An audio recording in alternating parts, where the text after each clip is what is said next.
અમદાવાદમાં તમારે જો રહેવું હોય તો તમારે મિનિમમ લાખ રૂપિયા લાખ ઉપરથી તમારે ચાલુ સ્ટાર્ટ કરવું. કરવું. પ્રોપર્ટી જ્યાં છે ત્યાં જ રહેવાની છે. પ્રોપર્ટી કંઈ ખસવાની નથી. બિલ્ડિંગ યુઝ પરમિશન આવે હા એના 6 મહિનામાં એટલીસ્ટ 50% ફ્લેટમાં કપડાં સુકાતા હોય. Perfect. મને આ જ હતું. અને કપડાં સુકાય તો જ Live લાઈવ થયો કહેવાય.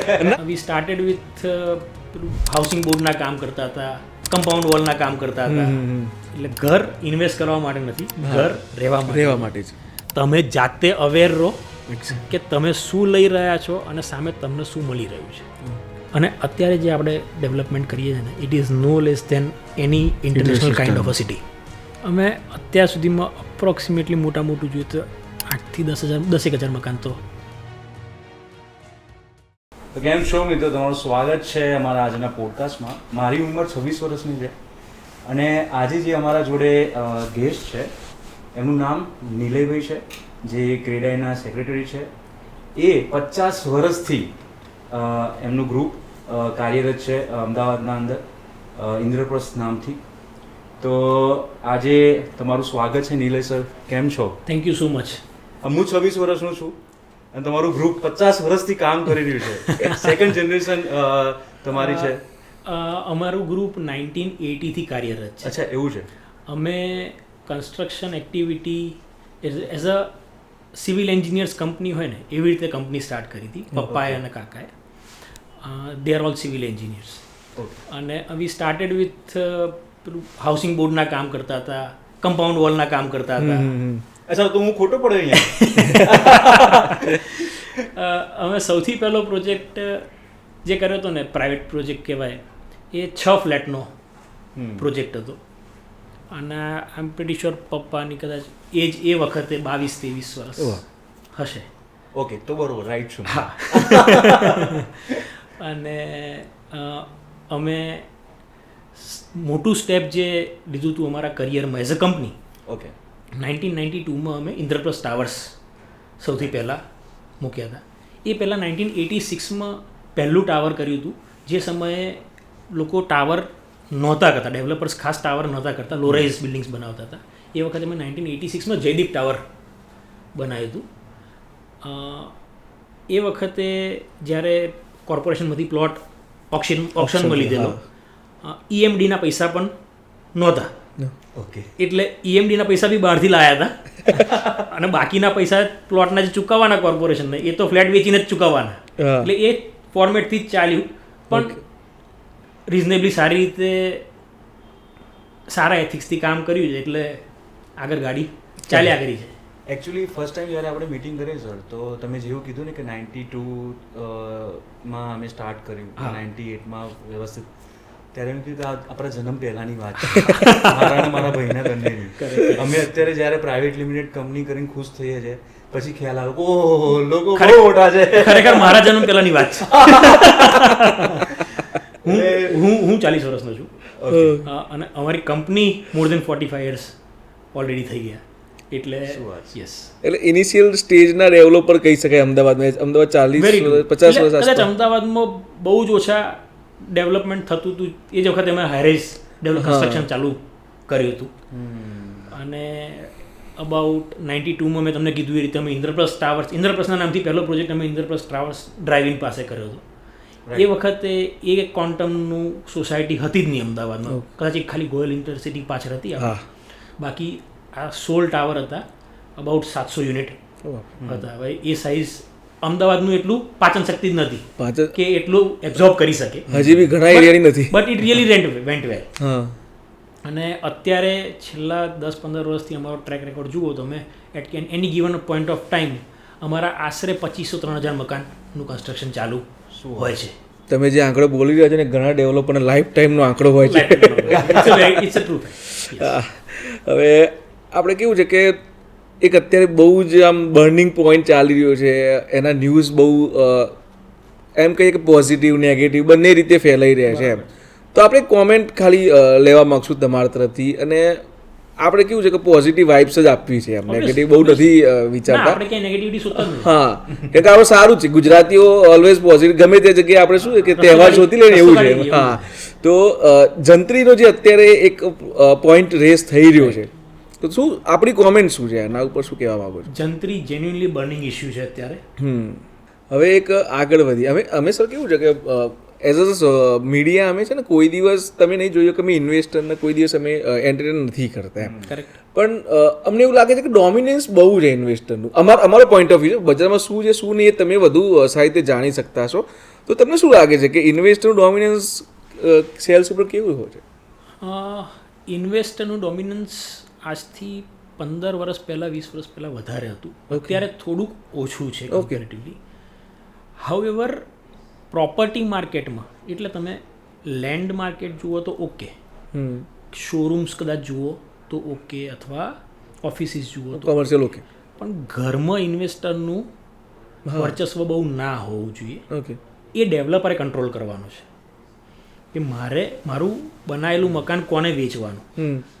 હું ઇન્વેસ્ટર ઓરિએન્ટેડ બિઝનેસ કરીશ ને તો મારો માઇન્ડસેટ ઇન્વેસ્ટર ઓરિએન્ટેડ જ હશે. એટલે હું જે ફ્લેટ એક્ઝામ્પલ તમે કીધું એ રીતે કરોડ રૂપિયામાં વેચવા માંગુ છું, ઇન્વેસ્ટર આવીને માગશે 80 લાખમાં, તો જ એને કમાવા મળશે. જે દિવસે 80 લાખમાં માગશે તો મારો નફો તો હું ઓછો કરવાનો છું નહીં એઝ અ ડેવલપર. હું ક્યાંક ડેવલપમેન્ટમાં કચાશ લાવીશ. ઓકે. જે સારા ડેવલપરો નથી કરતા, પણ ડેવલપમેન્ટમાં કચાશ આવશે એટલે જે સ્ટાન્ડર્ડ ઓફ ક્વોલિટી આવવી જોઈએ સિટીની અંદર એ ડેવલપમેન્ટ થશે નહીં. એક ઘર છે પબ્લિકને રહેવા માટે, it's not a commodity. Exactly. એટલે કમોડિટી તરીકે ટ્રીટ કરીને ઇન્વેસ્ટરને વેચવું, મોટા ઇન્વેસ્ટરને વેચવું, મોટા ઇન્વેસ્ટર હવે ફ્લેટ કરીને નાના ઇન્વેસ્ટર્સને વેચે, એ ફર્ધર કસ્ટમરને વેચે, તો ઇવેન્ચ્યુઅલી કસ્ટમરને તો ઘર મોંઘું જ પડવાનું થઈ જાય. થર્ડ ચેનમાં અમારી જોડે આવે છે. આપણે એઝ અ ડેવલપર સસ્તું મકાન આપવા બેઠા છીએ તો છેલ્લે તો ઘર મકાન મોંઘું પડે છે. અને સૌથી મોટો પ્રોબ્લેમ શું થાય છે કે જે સોસાયટી તમારી 3 વર્ષ 3.5 વર્ષની અંદર વસી જવી જોઈએ, જે લોકો લાઈવ થવી જવી જોઈએ, લોકો રહેવા આવવા જોઈએ, એની જગ્યાએ 6-8 વર્ષ લાગે છે. કારણ કે એ જેમ ભાવ વધશે ત્યારે ઇન્વેસ્ટર બહાર નીકળશે. હવે ભાવ વધતો નથી તો ઇન્વેસ્ટર બહાર નીકળતો નથી. તમે ઇન્વેસ્ટર ઓરિએન્ટેડ સોસાયટી જોશો અને કસ્ટમર ઓરિએન્ટેડ સોસાયટી જોશો તો તમને બેમાં ફરક ઇમિડિયેટલી દેખાશે. ઓકે. આમાં આપણે ઘણી વખત જોતા હોઈએ છીએ રાઈટ કે એઝ અ માર્કેટમાં અમે જ્યારે બી વિઝિટ કરાવતા હોઈએ તો પણ ક્લાયન્ટને જ્યારે ઇન્વેસ્ટરનું ડોમિનન્સ વધારે ને જે પ્રોજેક્ટમાં ત્યાં ક્લાયન્ટ જતા જ નથી. ત્યાં ક્લાયન્ટ નથી જતા. એનો એકચ્યુઅલી કેવું થાય છે કે લોકેશન જ નથી હોતી એમના જોડે. અને સમ પ્રોજેક્ટ તો એવા છે કે જેમાં હું કોમર્શિયલની બી વાત કરું તો જે જગ્યાએ હું રહું છું ગાંધીનગર, સમ કોમર્શિયલ એવા છે કે ખાલી બિલ્ડરની ઓફિસ જ છે, પોઝિશન બી થઈ ગયું છે, બધું જ નથી, તો બી કોઈ ચાલુ નથી. એ ટાઈમ એવું ફીલ થાય કે યાર આ પ્રોજેક્ટ કોઈ રહેતું જ નથી. ભલે સક્સેસફુલ ઇન્કમમાં હશે, પ્રોફિટમાં હશે, પણ એન્ડ યુઝર માટે તો નથી. એટલે છે ને આપણે એ આ ડેવલપર એટલે જે આપણે રિયલ એસ્ટેટ પ્રોપર્ટી બનાવીએ ને એને એ રીતે તમે જુઓ કે કોઈ કમોડિટી નથી. આપણે જે પહેલાં વાત કરી હતી એકવાર, એન્ડ યુઝ પ્રોડક્ટ છે. સે એક્ઝામ્પલ હું કોઈ કમોડિટી બનાવું છું, જે શર્ટ બનાવ્યો, તો શર્ટ મેં મારી અહીંયા અમદાવાદની ફેક્ટરીમાં બનાવ્યો, which will be sold in Bangalore, Pune, Delhi or out of India. તો એમાં તમારે ડિસ્ટ્રીબ્યુટર નેટવર્કની જરૂરિયાત છે, કારણ કે હું બનાવ્યા પછી વેચવા જઈ શકવાનો નથી. હવે રિયલ એસ્ટેટ તો એવું છે કે જ્યાં છે ત્યાં જ છે. મેં ફ્લેટ આંબલીમાં બનાવ્યો છે તો એ આંબલીમાં જ રહેવાનો છે. તો કસ્ટમર કેન સ્ટ્રેટ હવે કમ ટુ આંબલી અને હેવ ઇટ ધેર. ત્યાં પ્રોપર્ટી જ્યાં છે ત્યાં જ રહેવાની છે, પ્રોપર્ટી ક્યાંય ખસવાની નથી. એટલે એ કેસમાં તમારે ડિસ્ટ્રીબ્યુટર નેટવર્કની જરૂરિયાત નથી, એટલે ઇન્વેસ્ટર વર્ગની જરૂરિયાત નથી. અને જેટલા માણસો વચ્ચે એડ થાય છે એટલી વેલ્યુ વધે છે. તમે આપણે શર્ટનો એક્ઝામ્પલ લીધો, જે 200 રૂપિયામાં કે 400 રૂપિયામાં શર્ટ બને છે એ તમારા સુધી પહોંચતા એટલી 3000-4000 રૂપિયા થઈ જાય છે. એ કેમ થાય છે? જેટલા માણસો એડ થશે એટલી વેલ્યુ વધશે. It's as simple as that. હા, એટલા માટે ઘણી વખતે કેવું થતું હોય છે કે બેઝમેન્ટનું એક્સકેવેશન ચાલતું હોય છે અને હવે બેઠા હોય ક્લાયન્ટને પૂછીએ તો ક્લાયન્ટ એને તો એવી જ એક્સપેક્ટેશન ને કે હશે લોકેશન હજી તો ચાલુ જ છે, તો બી કરે કે આ બુક છે, આ બુક છે, આ બુક છે. અરે તો વધે તમારે અત્યારે મતલબ 10% કામ નીકળ્યું નથી, તમારે 30% હશે બુકિંગ. હું ના નથી પાડતો, બુકિંગ હશે જ, બટ યાર લોકેશન પૂરા થઈ ગયા છે. એઝ અ દીપ બિલ્ડર્સ છે ને, અમે ઓપનિંગ કરીએ ને અને 7 સુધી જો એક ફ્લેટ વેચી દીધો હોય ને તો વી આર હેપી કે ભાઈ આપણે આજના દિવસનું મુહૂર્ત કર્યું છે. અમે ક્યારે પહેલા દિવસે 80% બુક ને 40% બુક આવું કોઈ જ નંબર અમારે ત્યાં હોતા. બધું ઓપન છે તો બધું ઓપન જ છે. બિલ્ડર એવું કહે ને કે પહેલા દિવસે મારે 50% બુક થઈ ગયું, 30%. કંઈક મસ્તી ચાલે છે, મસ્તી ચાલે છે, રાઈટ. ક્યાંય નથી વેચાતું. અરે કારણ કે બાયર, તમે હોમ બાયરને ઘર આપશો ને, એ 50 વસ્તુઓ જોશે. એક્ઝેક્ટલી એક વખત સૂર્ય ક્યાંથી ઉગે છે, વિન્ડ ડિરેક્શન કઈ છે, વિન્ડ ડિરેક્શનમાં બારી આવે છે કે નથી આવતી, એ બારીમાં પવન આવશે તો પવન બહાર ક્યાંથી જશે, ચોકડી કયા ખૂણામાં છે, મારું કિચન વાસ્તુ પ્રમાણે છે કે નથી, બેડરૂમની હેડબોર્ડ એટલે બેડની હેડબોર્ડ છે એ વાસ્તુ પ્રમાણે સાચું છે કે નહીં, સાઉથ નથી આવતું, બાથરૂમમાં WC છે કે કેવી રીતે સેટઅપ કરેલું છે જે વાસ્તુ પ્રમાણે ખોટું નથી પડતું. આ બધા જ ફેક્ટર ઘર લેવાવાળા જુએ છે. મને તો એમ થાય છે કે એટલે પહેલા દિવસે 50% ફ્લેટ વેચવા, એટલે આ પ્રોજેક્ટમાં આપણે બેઠા છીએ, ત્યાં 450 ફ્લેટ છે અને 250 ફ્લેટ પહેલા દિવસે વેચવા ઇમ્પોસિબલ છે. એક્ઝેક્ટલી કે હવે સમજો કે ભાઈ ઇન્દ્રપ્રસ્થના ઓનર આવી વાત કરી રહ્યા હોય જે ઘણા નાના નહીં કહે પણ ઘણા ડેવલપર છે એવું કહી રહ્યા છે કે ભાઈ અમારું 50% સેલ થઈ ગઈ, હાઉ ઇટ ઇઝ પોસિબલ. અથવા પછી તમે કદાચ સેલ કર્યું છે તો તમે કોઈક એવી થર્ડ પાર્ટીને સેલ કર્યું એક્ઝેક્ટલી હું એ જ કહેવા માંગુ છું. એક્ઝામ્પલ, હું અહીંયા 12 લાખ સ્ક્વેર ફૂટ કન્સ્ટ્રક્ટ કરું છું તો ખરીદનાર ઇન્વેસ્ટરે સીધું જ 5 લાખ સ્ક્વેર ફૂટ લઈ લીધું છે, લોકેશન કે કંઈ બી કે પ્લાન પણ જોયા વગર. અને એક્ઝામ્પલ 100 રૂપિયાનું પ્રોડક્ટ ડેવલપ કરું છું તો એણે 70 રૂપિયામાં એ પ્રોડક્ટ એટલા ભાગે લઈ લીધેલી છે. પછી એ આગળ જઈને 80 કે 100માં વેચવા નીકળશે અથવા 110માં વેચવા નીકળશે. એટ ધ એન્ડ તો મોંઘું જ થઈ જશે. એટ ધ એન્ડ યુઝર તો તમે નહીં માનો સર, અમદાવાદના ટોપ મોસ્ટ બિલ્ડરની હું વાત કરું નામ દીધા વગર, તો મેં એવું સાંભળ્યું છે એમના પ્રોજેક્ટમાં 70 to 90% ઇન્વેસ્ટર હોય છે. અરે મને એક વખત તો ત્યાં એમ શોખ બી થઈ ગયો, અને ઇન્વેસ્ટર અને એટલા ને એટલા કે ચેનલ પાર્ટનર થ્રુ જ સેલિંગ ખાલી. તો મને એમ થઈ ગયું કે યાર એ લોકો તમારી હેલ્પ નહીં કરે તો આપણો પ્રોજેક્ટ બંધ થઈ જશે. મતલબ વાત એવી છે કે ઇન્વેસ્ટર આટલું બધું ડોમિનન્સ. સાચું કહું તો ડેવલપર હવે ચેનલ પાર્ટનર્સ ઉપર વધારે રિલાય કરતા થઈ ગયા છે. ચેનલ પાર્ટનર્સનો ગ્રોથ થવો જોઈએ, એમાં ડાઉટ નથી, કારણ કે એ લોકો એમની મહેનત કરે છે, ક્લાયન્ટ લાવે છે, ક્લાયન્ટને કન્વિન્સ કરે છે. હાઉ એવર બ્રાન્ડ ડેવલપર પોતે ડેવલપ કરે છે. એક્ઝેક્ટલી કસ્ટમરને ખબર છે કે આ બ્રાન્ડ સારી છે, અહીંયા ઘર લેવાય. ઓબ્વિયસલી ચેનલ પાર્ટનર એનો ભાગ ભજવે જ છે કન્વિન્સ કરવા માટે, પણ એમની મહેનત છે જ. પણ બંનેનો પોતપોતાનો રોલ છે. અને કસ્ટમર જ્યારે ઘર લેવા આવે તો હું ડાયરેક્ટલી એવું કહું કે આ ચેનલ પાર્ટનરને મળશો તો જ તમને ઘર મળશે, તો એ વ્યાજબી નથી. કારણ કે પ્રોડક્ટ મેં બનાવી છે અને હું સીધો વેચી શકું છું. Obviously channel partners R most welcome, તમે આવો. હા, એ વાંધો નથી. એટલે ઘણી જગ્યાએ અમે એવું જોયું છે કે એમ જે ક્લાયન્ટ હોય છે ને, અમે એઝ અ ચેનલ પાર્ટનર કહી શકીએ વન ટાઈપ ઓફ, બટ અમે બ્રોકરેજ ચાર્જ કરતા નથી એટલે એમાંથી બહુ દૂર નીકળી જાય છે. પણ અમે જ્યારે કોઈને ફોન બી કરી બીજા ગભરાતા હોય છે કે તમે ચેનલ પાર્ટનર છો તો મારો ભાવ ત્યાં વધી નહીં જાય ને. કરેક્ટ. એટલે એવું માનવું છે કે એક પ્રોજેક્ટ કદાચ પછી એવું થાય કે ભાઈ ઇન્વેસ્ટર એમ કહી દે કે અથવા ડેવલપરે ટ્રાન્સપરન્સી રાખવી. હા, બહુ ક્લિયર. તમે ચેનલ પાર્ટનર થકી આવ્યા છો તો તમારી આ સિસ્ટમ છે, અને તમે ડાયરેક્ટ આવ્યા છો તમારી આ, જેમ કે અમે દુબઈમાં કામ કરીએ, અથવા બંને સિસ્ટમ સેમ જ હોવી જોઈએ આઈડિયલી. તો ચેનલ પાર્ટનરને જે હું બ્રોકરેજ આપું કે કંઈ બી આપું, એ મારી માર્કેટિંગ કોસ્ટ છે. એને ને ઘરની કિંમતને કોઈ લેવા દેવા ના હોવા જોઈએ. ચેનલ પાર્ટનર થકી આવે તો હું મોંઘું આપું કે સસ્તું આપું, ડાયરેક્ટ આવે તો હું મોંઘું આપું સસ્તું આપું, એવું તો ના જ હોવું જોઈએ. The rate has to be fixed. રેટમાં સુધારા ના થવા જોઈએ. અમે દુબઈમાં કરીએ છીએ કામ એક બે ડેવલપર જોડે.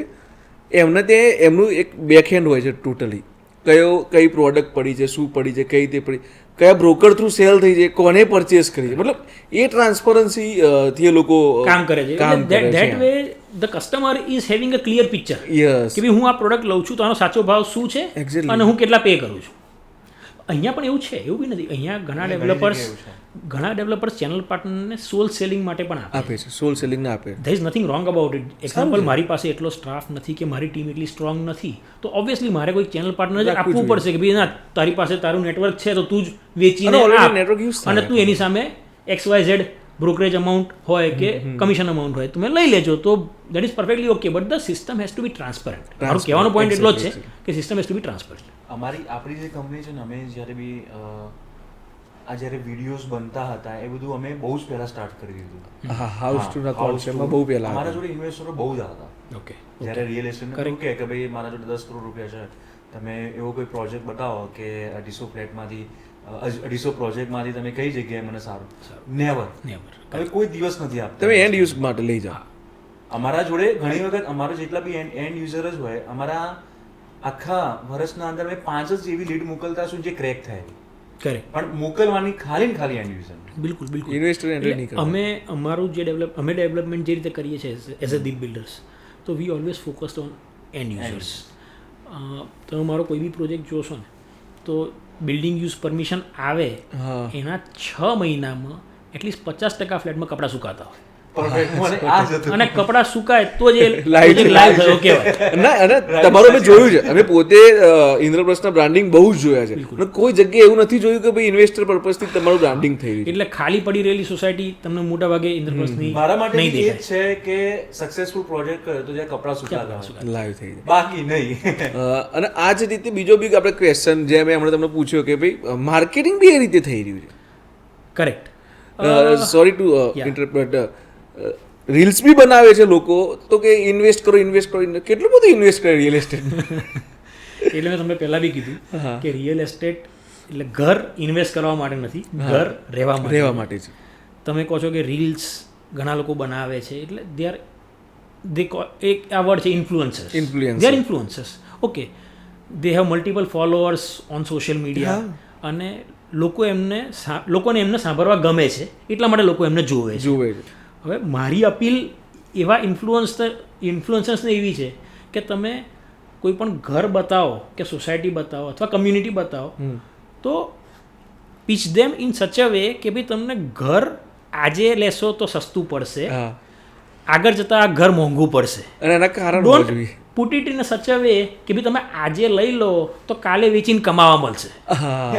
એટલે ઘર તમારે રહેવા માટે છે, ઘર કમાવા માટે નથી.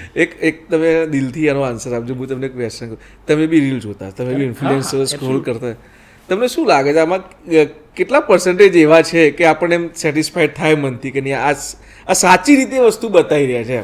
ના, influencers they do their job nicely, એમાં કોઈ ડાઉટ નથી.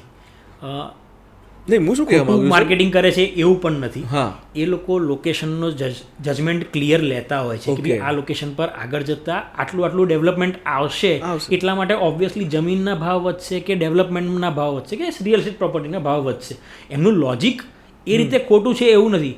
What I M trying to tell is કે એને પુટઅપ એવી રીતે કરો કે ભાઈ આ ઘર તમે આજે લેશો તો તમને ઘર સસ્તું પડશે, કાલે લેશો તો આ જ એરિયામાં તમને ઘર મોંઘું પડશે, આ એરિયામાં ડેવલપમેન્ટ સરસ આવવાનું છે, આજે લઈ લો. તમે એવું ના કહેશો કે બકા તું આજે જઈને 100 ફ્લેટ લઈ લે અને કાલે વેચજે તો કમાવા મળશે. એટલે એક્ઝેક્ટલી એ જ છે કે અને પેલું બી છે કે ઘણી જગ્યાએ એ લોકો ઇન્ફોર્મેશન બી આપતા હોય છે. તો હું બેઝિકલી સિવિલ એન્જિનિયર છું, એટલે મને તો ઘર કેવી રીતે બને છે એ બી આઈડિયા છે અને કેવી રીતે વેચાય છે એ બી આઈડિયા છે. તો મને આઈડિયા છે કે ભાઈ જંત્રી શું છે, કે ભાઈ જૂની શરત શું છે, નવી શરત શું છે, કે FSI આ તે બધું જ મને આઈડિયા છે કે બેઝિકથી અમે ઘણા લોકોને એ બી આઈડિયા હતી કે રેરા કાર્પેટ અને એક્ચ્યુઅલ કાર્પેટ એ બે વસ્તુમાં ડિફરન્સ છે. બરાબર છે. એ થોડો કોન્ટ્રોવર્શિયલ એટલે બધે એના ઉપર આપણે વધુ નથી જતા. એની ચર્ચા કરાય. આમાં જે આ જે વસ્તુ કીધી ને એમાં તમે કોઈ જગ્યાએ કોઈને પકડી ના શકો, હું એટલું સમજુ છું. હું તમને કહું ને તો કસ્ટમરને સમજાવો કે ગેરમાર્ગે દોરવો બહુ ઇઝી છે પણ એ ના થવું જોઈએ. એક્ઝેક્ટલી તમને એટલી સુપર બિલ્ટઅપ છે, બિલ્ટઅપ છે, રેરા કાર્પેટ છે. હવે રેરા કાર્પેટમાં એમણે કીધું એ શું ડિફરન્સ છે એ પણ આપણને ખબર નથી. હવે બિલ્ટઅપમાં હું શું ગણું છું? હું વેધર શેડ્સ ગણું છું, નથી ગણતો. હું બેઝમેન્ટ ગણું છું, નથી ગણતો. એટલે બિલ્ટઅપની બધાની પોતપોતાની ડેફિનેશન. આ ફ્લોરનું બિલ્ટઅપ જોવું તો જુદું છે, આખા પ્રોજેક્ટનું બિલ્ટઅપને divide by number of units ગણું તો બિલ્ટઅપ જુદું આવે છે. સુપર બિલ્ટઅપમાં હું દિવાલો ગણું છું, ફોયર્સ ગણું છું, સ્ટેરકેસ ગણું છું, બેઝમેન્ટ ગણું છું, ઓર ઉચ્ચક સુપર બિલ્ટઅપ કરું છું. There are so many definitions કે કસ્ટમરને આજે ખબર જ નથી કે સાચી ડેફિનેશન શું છે. એક્ઝેક્ટલી એવું નથી સર. આમાં ચલો કેવું છે, જ્યારે તમારા એસોસિએશન દ્વારા બી જે તે ટાઈમે એક નિર્ણય લેવાયો હતો. અમે લાસ્ટ પ્રોપર્ટી શો જ્યારે લાસ્ટ જાન્યુઆરીમાં કર્યો 2024 જાન્યુઆરીમાં, ત્યારે અમે એક એવો નિર્ણય લીધો હતો કે બધા ડેવલપરે રેરા કાર્પેટથી વેચવું છે ફ્લેટ કે ઓફિસ કે કોઈ પણ પ્રોપર્ટી વેચવાની. તમારે બાકીના જે બી અપગ્રેડેશન્સ છે એને અલગથી લખો ને. એક્સેલ.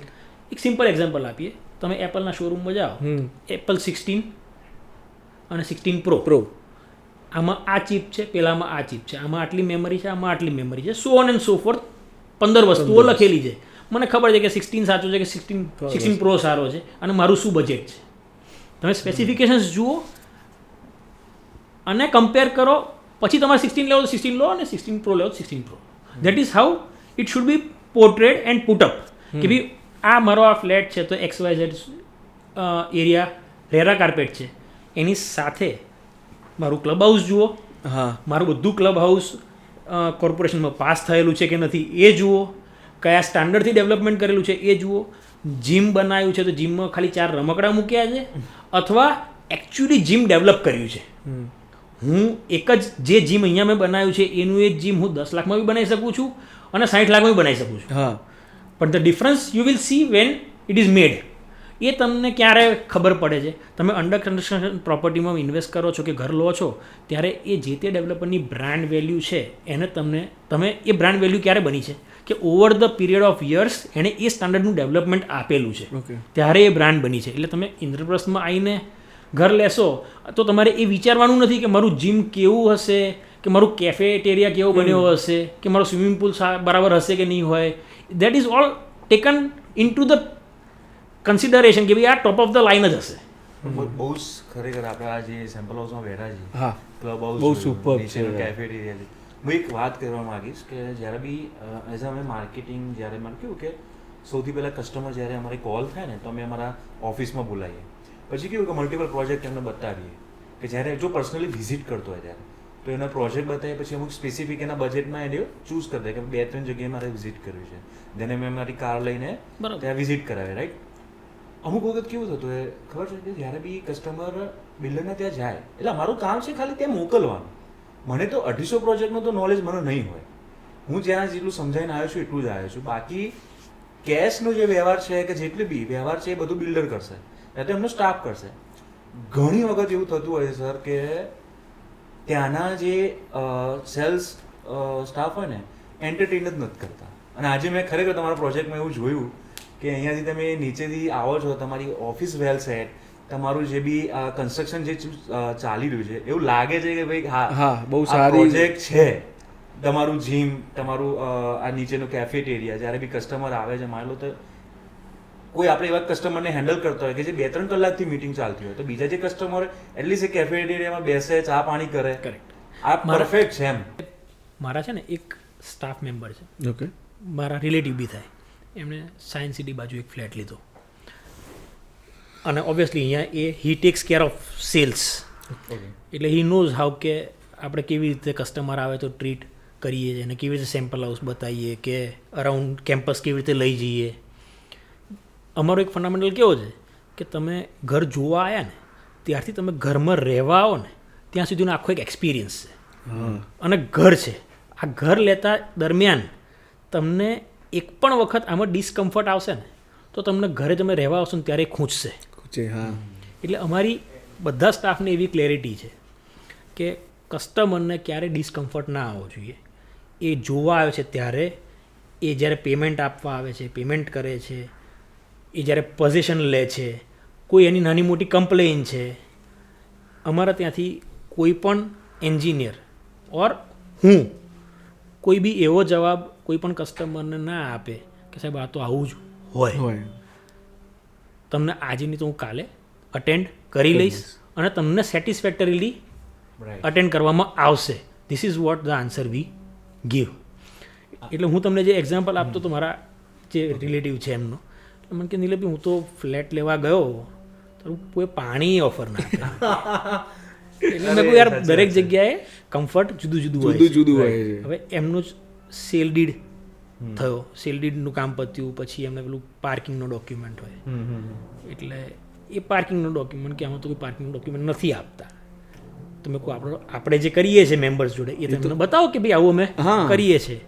અથવા મેં કીધું કંઈક કામ કરો, તમારું જે પાર્કિંગ આપ્યું છે ત્યાં તમારો ફ્લેટ નંબર લખેલો હશે, ત્યાં ઉભા રહીને તમારી ગાડી મૂકીને ફોટો પાડીને તમારા ફાઇલમાં મૂકી દો. તો at least you have that proof કે ભાઈ આ મારું કાર પાર્કિંગ છે. બીજું એક એક્ઝામ્પલ આપું. એક મિત્રએ ઓફિસ લીધી, ડૉક્ટર છે, અને મારી બિલ્ડિંગમાં એ લેવા માટે આવ્યો હતો. તો મેં એમને કીધું કે એના કરતાં તું પેલા બિલ્ડિંગમાં જાય, મારા બિલ્ડિંગમાં ઓવરનાઇટ અલાઉડ નથી, અને ડૉક્ટર્સને ઘણી વખત ઓવરનાઇટ જોઈએ. એટલે એણે પેલું સેકન્ડ ફ્લોર ઉપર ઓફિસ લીધી. ઉપરથી એને પેલું હોર્ડિંગ દેખાય નીચેથી ડ્રાઈવ કરતા હોય તો એને ધ્યાનમાં રાખીને. અને પછી કંઈક ડેવલપરને એક્સ્ટ્રા FSI મળી હશે, એટલે એમના શોરૂમ્સ બધા આગળ આવતા હશે, એટલે પેલો સેકન્ડ ફ્લોરની ઉપર ટેરેસ ક્રિએટ થાય. હવે પેલા ટેરેસની રિક્વાયરમેન્ટ નથી, તો કે હું કોઈક રેસ્ટોરન્ટવાળાને આપીશ તો ટેરેસ રેસ્ટોરન્ટ બનશે કે વોટ એવર ફોર્મેટ. એટલે કે તમે ચોથા માળે જતા રહો ને એમ, તો ચોથા માળે તમને ભાવમાં આ ડિફરન્સ કરી આપીશ કે so on and so fourth. એટલે પેલા એ કીધું કે સારું, અમને ભાવમાં આવો ડિફરન્સ મળતો હોય તો આઈ agree to go to 4th floor. પછી જ્યારે ડોક્યુમેન્ટેશન કરવાનો વારો આવ્યો તો એ પેલો ભાવ ડિફરન્સવાળું નીકળી ગયું કે ના યાર, ભાવ તો જે નક્કી કર્યો તો એ જ રહે. એટલે પછી મેં એને પૂછ્યું, એટલે પછી ઓબ્વિયસલી એ ફ્રેન્ડ હતો એટલે મારી પાસે આવ્યો કે યાર તે જ મોકલ્યો તો કે આમાં શું થાય. મેં કહું તારી પાસે કોઈ પેપર વર્ક છે?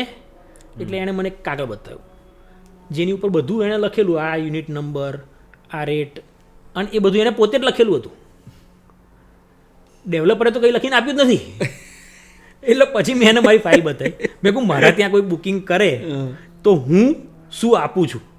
અગ્રીમેન્ટ ટુ સેલ, પહેલાં તમારું બુકિંગ ફોર્મ ભરાય જેમાં તમારી કિંમત લખાય, તમારી સિગ્નેચર હોય, મારી સિગ્નેચર હોય. ઇટ્સ અ બેઝિક ફોર્માલિટી કે ભાઈ આ યુનિટ છે, તમે સિલેક્ટ કરેલો છે ને આ કિંમતમાં સિલેક્ટ કરેલો છે. એના પછી મારું અગ્રીમેન્ટ થાય. અગ્રીમેન્ટમાં બધી વસ્તુઓ લખેલી, તમારે કેવી રીતે પેમેન્ટ આપવાનું છે. આમાં કાંઈ જ નહીં. એવું કંઈ વાંધો નહીં, તું આવ્યો છું તો હું ફોન કરીને વાત કરી લઉં છું, પણ ક્યારે બી કસ્ટમર માટે કહું તો તમે જાતે અવેર રહો કે તમે શું લઈ રહ્યા છો અને સામે તમને શું મળી રહ્યું છે. એટલે ધ્યાનમાં રાખવાવાળી વસ્તુ છે ઘણી આવી રહી. ઘણી બધી એમને સારી વસ્તુ છે મેં જોઈ. લિટરલી સેમ્પલ હાઉસમાં એન્ટર થઈને તો ફોયરમાં જ આખો મોટો પ્લાનિંગનું છે. હા, લેઆઉટનું જે કોન્સેપ્ટ જોવા મળી જાય વેરી નાઇસ કે હું ક્યાં ઊભો છું અને કયું ફ્લેટ જોઈ રહ્યો છું. એટલીસ્ટ બેઝિકલી ફંડામેન્ટલ એક આ બધા કરતા એક વસ્તુ એવી છે કે અમે સર છે ને મલ્ટિપલ ડેવલપરને મળીએ છીએ, દિલ્હી મલ્ટિપલ એમ. આ પ્રોજેક્ટની વેલ્યુ મિનિમમ 1000 કરોડ આસપાસની છે. બટ તમારો એટીટ્યુડ જે છે ને એ બિલકુલ એ લેવલનો અમને એકચ્યુઅલમાં કેવું છે, હું તમને 2-3 વર્ષથી ચેસ કરી રહ્યો છું મળવા માટે, પણ મને એમ હતું કે ઇન્દ્રપ્રસ્થના ઓર્ડરને કેમનું મળવું. આ મારા મગજમાં બહુ હાઈક હતી કે બહુ સિમ્પલ માણસો છે યાર. પછી એક્ઝેક્ટલી ફર્સ્ટ ટાઈમ આપણે કોલ પર વાત થઈને 2 કલાક મીટિંગ, મને આ તો બહુ નોર્મલ માણસ છે. નાના બોસ બધા નોર્મલ જ હોય છે. નહીં, ઘણી વખત તમે એવું ફીલ બી કર્યું છે કે સારું અમે કંઈ નથી કોઈના આગળ. પણ અમને ઘણા બધા એવું કહે છે કે તમે બિલ્ડર જેવા નથી.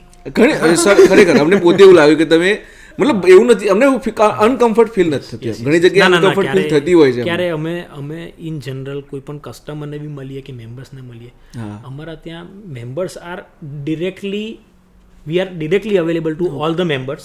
એક અમારા સ્ટાફમાં અમારો નાનો પ્યુન પણ હોય ને, એના માટે મારી કેબિન હંમેશા ખુલ્લી. એટલે he doesn't need to take any appointment to come in to my cabin. We are that way very open. કદાચ તમે મારા ફાધરને કે અંકલને મળશો ને તો તમે રોડ પર મળો તો તમને આઈડિયા બી નહીં આવે કે આ ઇન્દ્રપ્રસ્થના ઓનર છે. હા, એ લાસ્ટ ટાઈમ ઓફિસમાં આપણે મળ્યા ત્યારે મેં બી જોયા હતા એમ. એટલે તમે કીધું પપ્પા છે ત્યારે આપણને આઈડિયા કે હા તમારા ફાધર છે. એટલે આવો બહુ ઓછો એક્સપિરિયન્સ અમને મળતો હોય છે એમ. અત્યારે પાછું સેલિબ્રિટી બનવાનો ક્રેઝ બી છે આપણે સારું કામ કરીએ અને પબ્લિકને સારા ઘર આપીએ એમ જ આપણે સંતોષ છે. અને એ એકચ્યુઅલી કેવું નોબેલ વર્ક છે આ, મતલબ બહુ સારું કામ છે આ. ઘર આપવું એ હું છે ને ઓલવેઝ કોઈ બી વ્યક્તિ CSR એક્ટિવિટી કરવાનું કે સેવા કરવાનું કે તો હું always I am not against it, પણ what I always say is કે ભાઈ તમારે કંઈ બી કામ મફત કરવાની જરૂરિયાત નથી.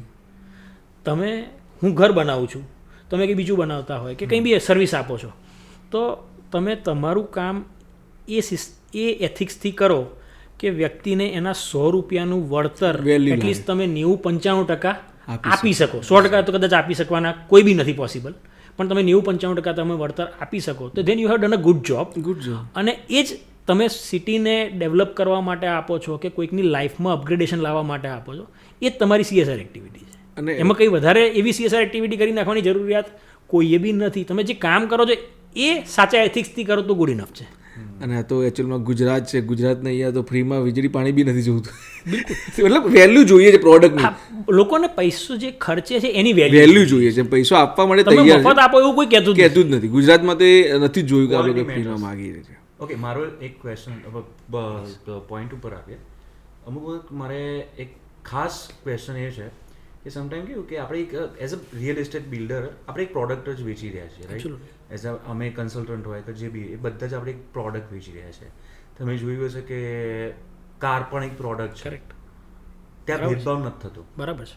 ત્યાં કોઈ પણ ઊંચી જ્ઞાતિ પણ લઈ શકે, કોઈ નીચી બી લઈ જ્ઞાતિ શકે. પણ લઈ શકે. ત્યાં ફોર્મમાં એવું નથી પૂછાતું કે તમે ક્યાંથી આવ્યા, આ તમારી કાસ્ટ શું. તો તમારું આ વિશે શું કહેવું છે જે આ રિયલ એસ્ટેટમાં થતું એવું તો ના જોઈએ ને, એવું તો કેવી રીતે કરાય? એવું તો કરાય બી નહીં. We are a secular state. એટલે આપણી એઝ અ સિટીઝન જવાબદારી છે કે આપણે દરેક રિલિજનને સિમિલર રાઈટ ફોર્મેટથી જોઈએ.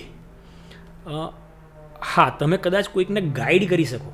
હા, કોઈક મારા ત્યાં અહીંયા લેવા આવ્યા છે અને મને ખબર છે કે કદાચ એમને અહીંયા ડિસ્કમ્ફર્ટ આવશે, ઓકે, તો આઈ કેન ગાઈડ કે ભાઈ મારો બીજો આ પ્રોજેક્ટ છે તો તમે આ જુઓ, તમને ત્યાં કદાચ વધારે કમ્ફર્ટ કમ્ફર્ટ આવશે. રહેશે. અથવા મારા મિત્રનો આ પ્રોજેક્ટ છે તો તમે આ જુઓ તો કદાચ તમને વધારે કમ્ફર્ટ આવશે. સીઈંગ એને અનબાયસ્ડ ફોર્મેટથી જોઈને કે ભાઈ તમને ક્યાં કન્વિનિયન્ટ થશે એઝ અ કસ્ટમર. કદાચ અહીંયા ફ્લેટ લેશે તો મને તો પૈસા મળવાના છે, હા, મારો બિઝનેસ થાય છે, પણ આઈ ડોન્ટ વોન્ટ કે મારો કસ્ટમર જે મારો મેમ્બર બને અને પછી એ ડિસ્કમ્ફર્ટમાં હોય અને 4 ફોન મને કરે કે આ નીલેબી આટલે આવું થાય છે ને તેવું થાય છે કે તકલીફ પડે છે, તો we don't want that to happen. પણ બાકી હું કોઈક આવે, તમે આવો કે બીજું કોઈ બી આવે, હું કહું કે ભાઈ ના બોસ આમને ફ્લેટ અપાય ને આમને ફ્લેટ ના અપાય, એ તો એથિકલી બી ખોટું છે. એટલે ઘણી ધેટ શુડ નોટ વખત હેપન. ના ના, ઇટ શુડ નેવર હેપન. મારે કન્સલ્ટ જ્યારે બી અમે માર્કેટિંગ પર્સન હોય અમારો જ્યારે વિઝિટ કરે, એટલે હું પર્સનલી ગયો હતો વિઝિટ કરવા, જ્યારે અમે અમારો સ્ટાફ નહોતો ત્યારે અમે જતા હતા.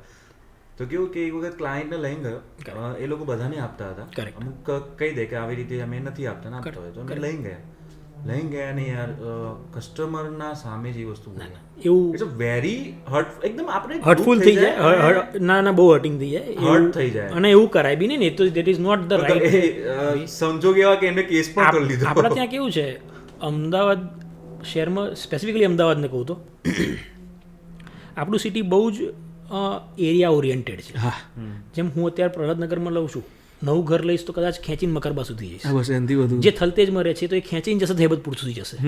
નારણપુરામાં રહે છે તો કદાચ ખેંચીને થલતેજ સુધી આવશે. એનાથી વધારે માણસ મૂવ નથી કરતો. એવું નથી થાય, 100%. એટલે દરેકનો એક કમ્ફર્ટ ઝોન છે. તમે સાયન્સ સિટી એરિયા પકડશો, સાયન્સ સિટી રોડ પકડશો તો મેજોરિટી તમને નોર્થ ગુજરાતના પટેલો દેખાશે. હવે આ જે ફેક્ટ છે ફેક્ટ છે. એટલે હવે કદાચ કોઈ નોર્થ ગુજરાતના પટેલ અહીંયા આવે, હું એવું કે અહીંયા ફ્લેટ ના હોય, તમને તમારા માટે નથી કન્વિનિયન્ટ, તો ખોટું છે.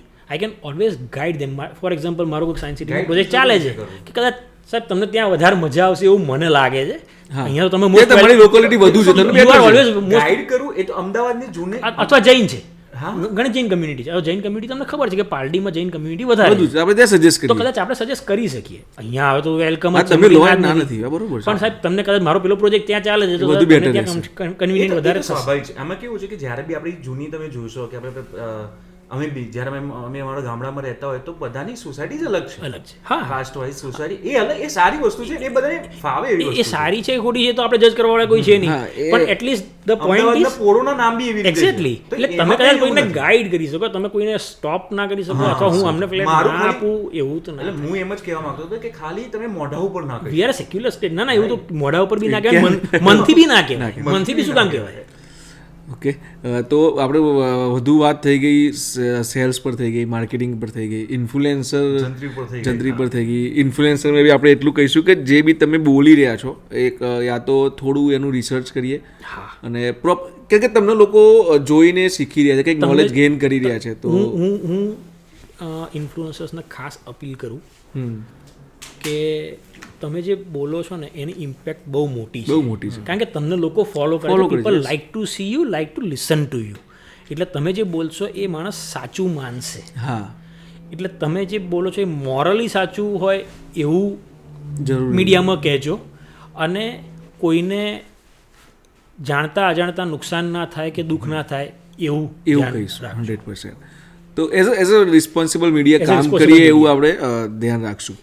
હવે એક બીજો ક્વેશ્ચન આપણે આગળ વધીએ. હવે કન્સ્ટ્રક્શન ઉપર થોડા આવીએ કેમ કે ક્વોલિટીઝ બી મેટર કરે છે. Yes.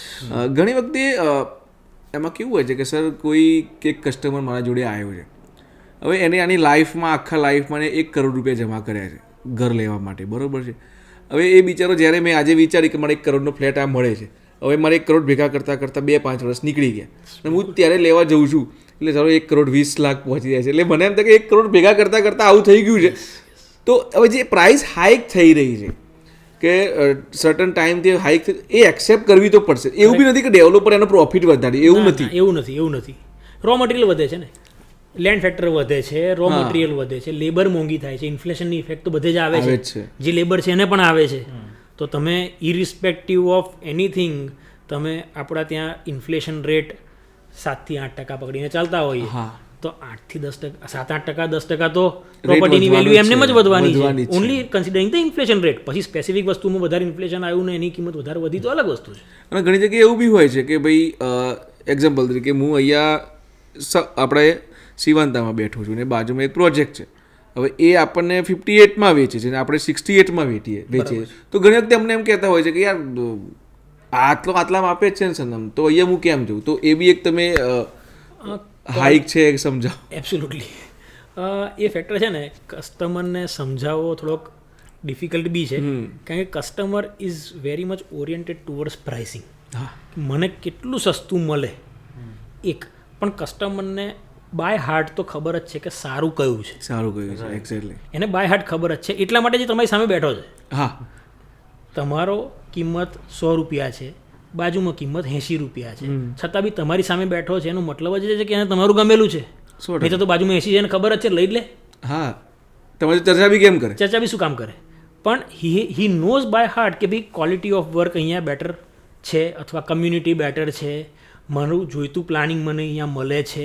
આ બધા ફેક્ટર્સ એને ખબર છે. કસ્ટમરને હું અપીલ એવું કરવા માગું છું કે તમે જ્યારે બી ઘર લેવા આવો તો ખાલી ઘરના સ્ક્વેર ફૂટ એટલે ભાવ ભાગ્યા સ્ક્વેર ફૂટ કરીને આ પર સ્ક્વેર ફૂટ રેટ છે, બાજુમાં તો આ પર સ્ક્વેર ફૂટ રેટ છે, એવું ના કરો. હા, તમે એ કમ્પેર કરો. ના નથી, તમને અહીંયા 2000 સ્ક્વેર ફૂટનો ફ્લેટ મળે છે, બાજુમાં 2200 સ્ક્વેર ફૂટનો ફ્લેટ મળે છે. કદાચ મારો ફ્લેટ મોંઘો છે 2000 સ્ક્વેર ફૂટ હોવા છતાં, તો કેમ મોંઘો છે એ તમે જાતે સમજવું પડશે કે ભાઈ હું કદાચ એમ્યુનિટીઝ સારી ડેવલપ કરું છું, વધારે આપું છું, કંઈક બેટર આપું છું, સ્પેસિફિકેશનમાં ડિફરન્સ છે, ક્વોલિટી ફેક્ટર છે કે નથી.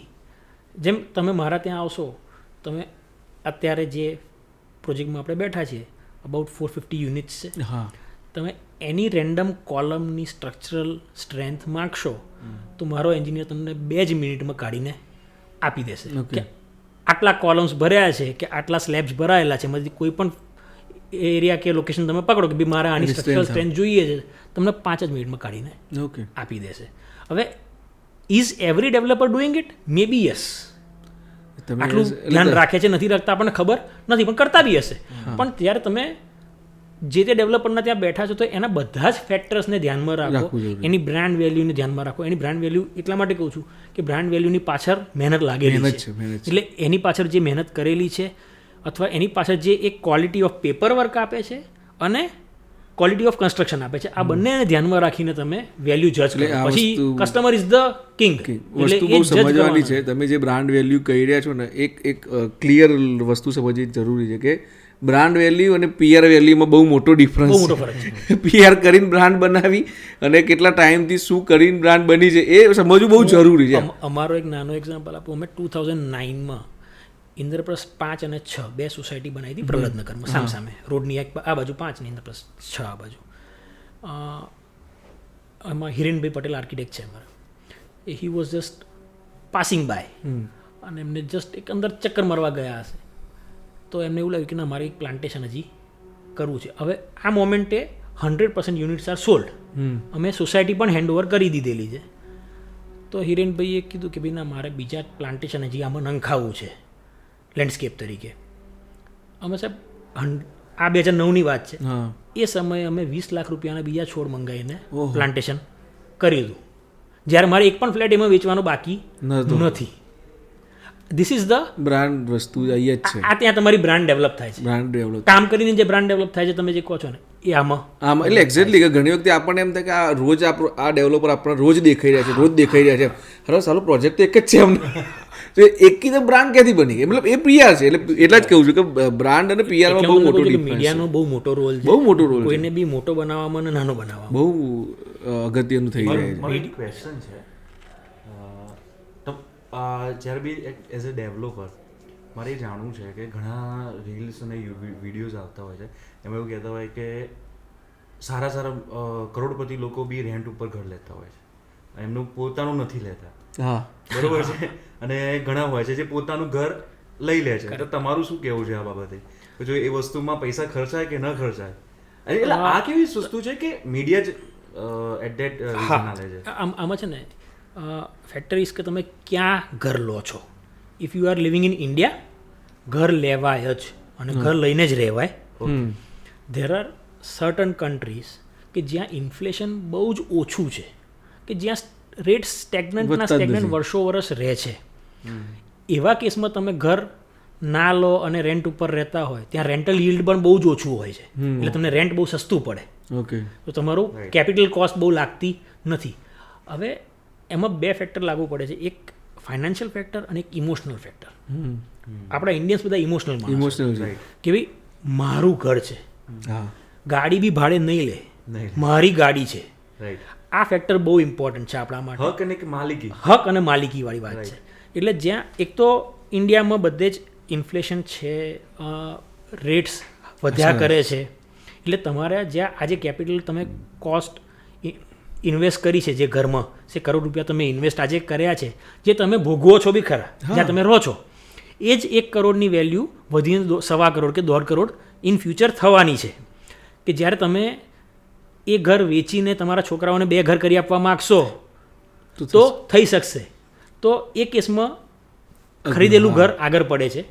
અગેન મારું ઘરવાળી ફેક્ટર તો સૌથી મોટો ફેક્ટર છે અહીંયા આગળ.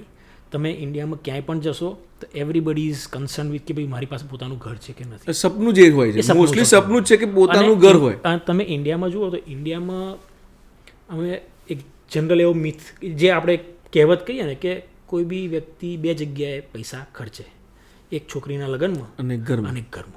એ બંને એને સરસ સીધું ઉતરે તો એની જિંદગી સફળ. હા એટલે આપણે બી શરૂ એમ ઇન્કમ આવવાની ધીરે ધીરે સ્ટાર્ટ થાય તો ઘરેથી પહેલા એવું જ કે પૈસા બચે તો ઘર લેવાશે.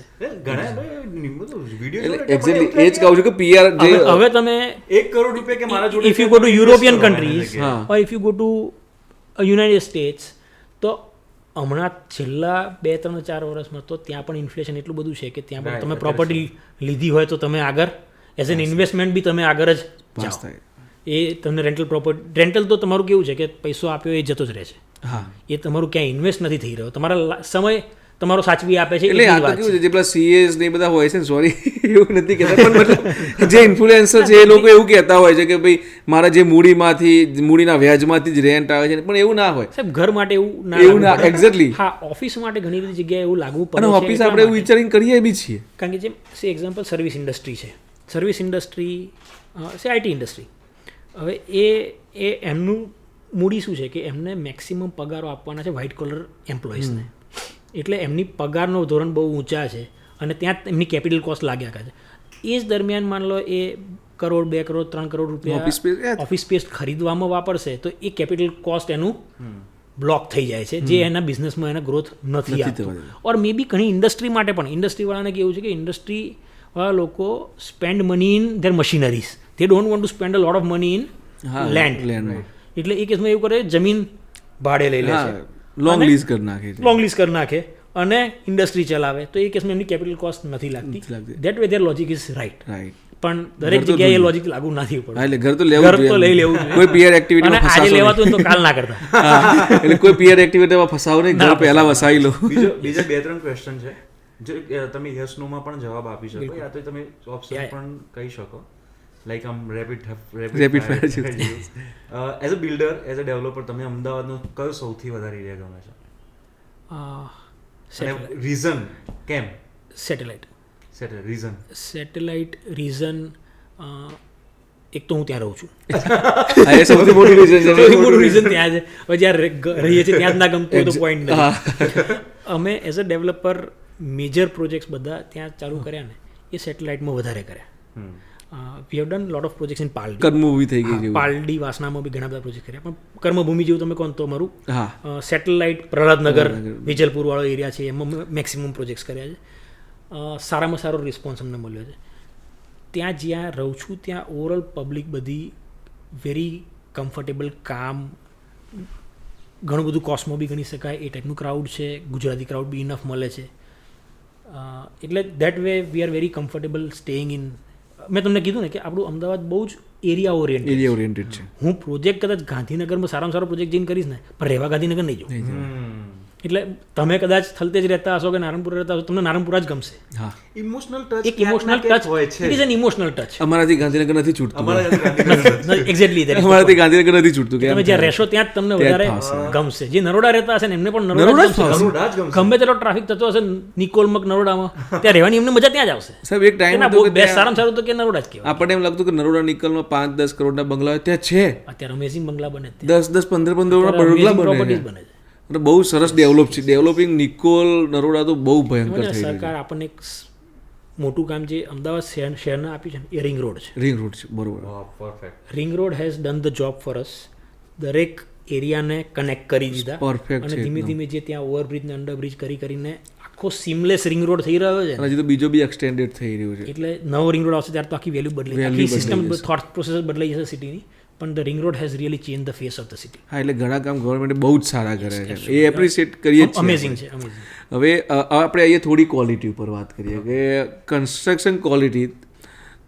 હવે કેવું છે કે સર, તમે તો આટલા જૂના છો, તમે મેન્ટેન કરો જ છો, તો આપણે પહેલાં એક ક્વેશ્ચન એવો લઈ લઈએ કે ભાઈ અમદાવાદની કન્સ્ટ્રક્શન ક્વોલિટી અત્યારે તમે ક્યાં જોઈ રહ્યા છો, કયા લેવલ ઉપર છે? ઓકે, અમે ઓલમોસ્ટ 50 વર્ષથી કામ કરીએ. હા, our quality has our own quality. હું મારી પોતાની વાત કરીએ, our quality has improved every decade. Okay, every year કહી શકાય, પણ એવરી ડેકેડ.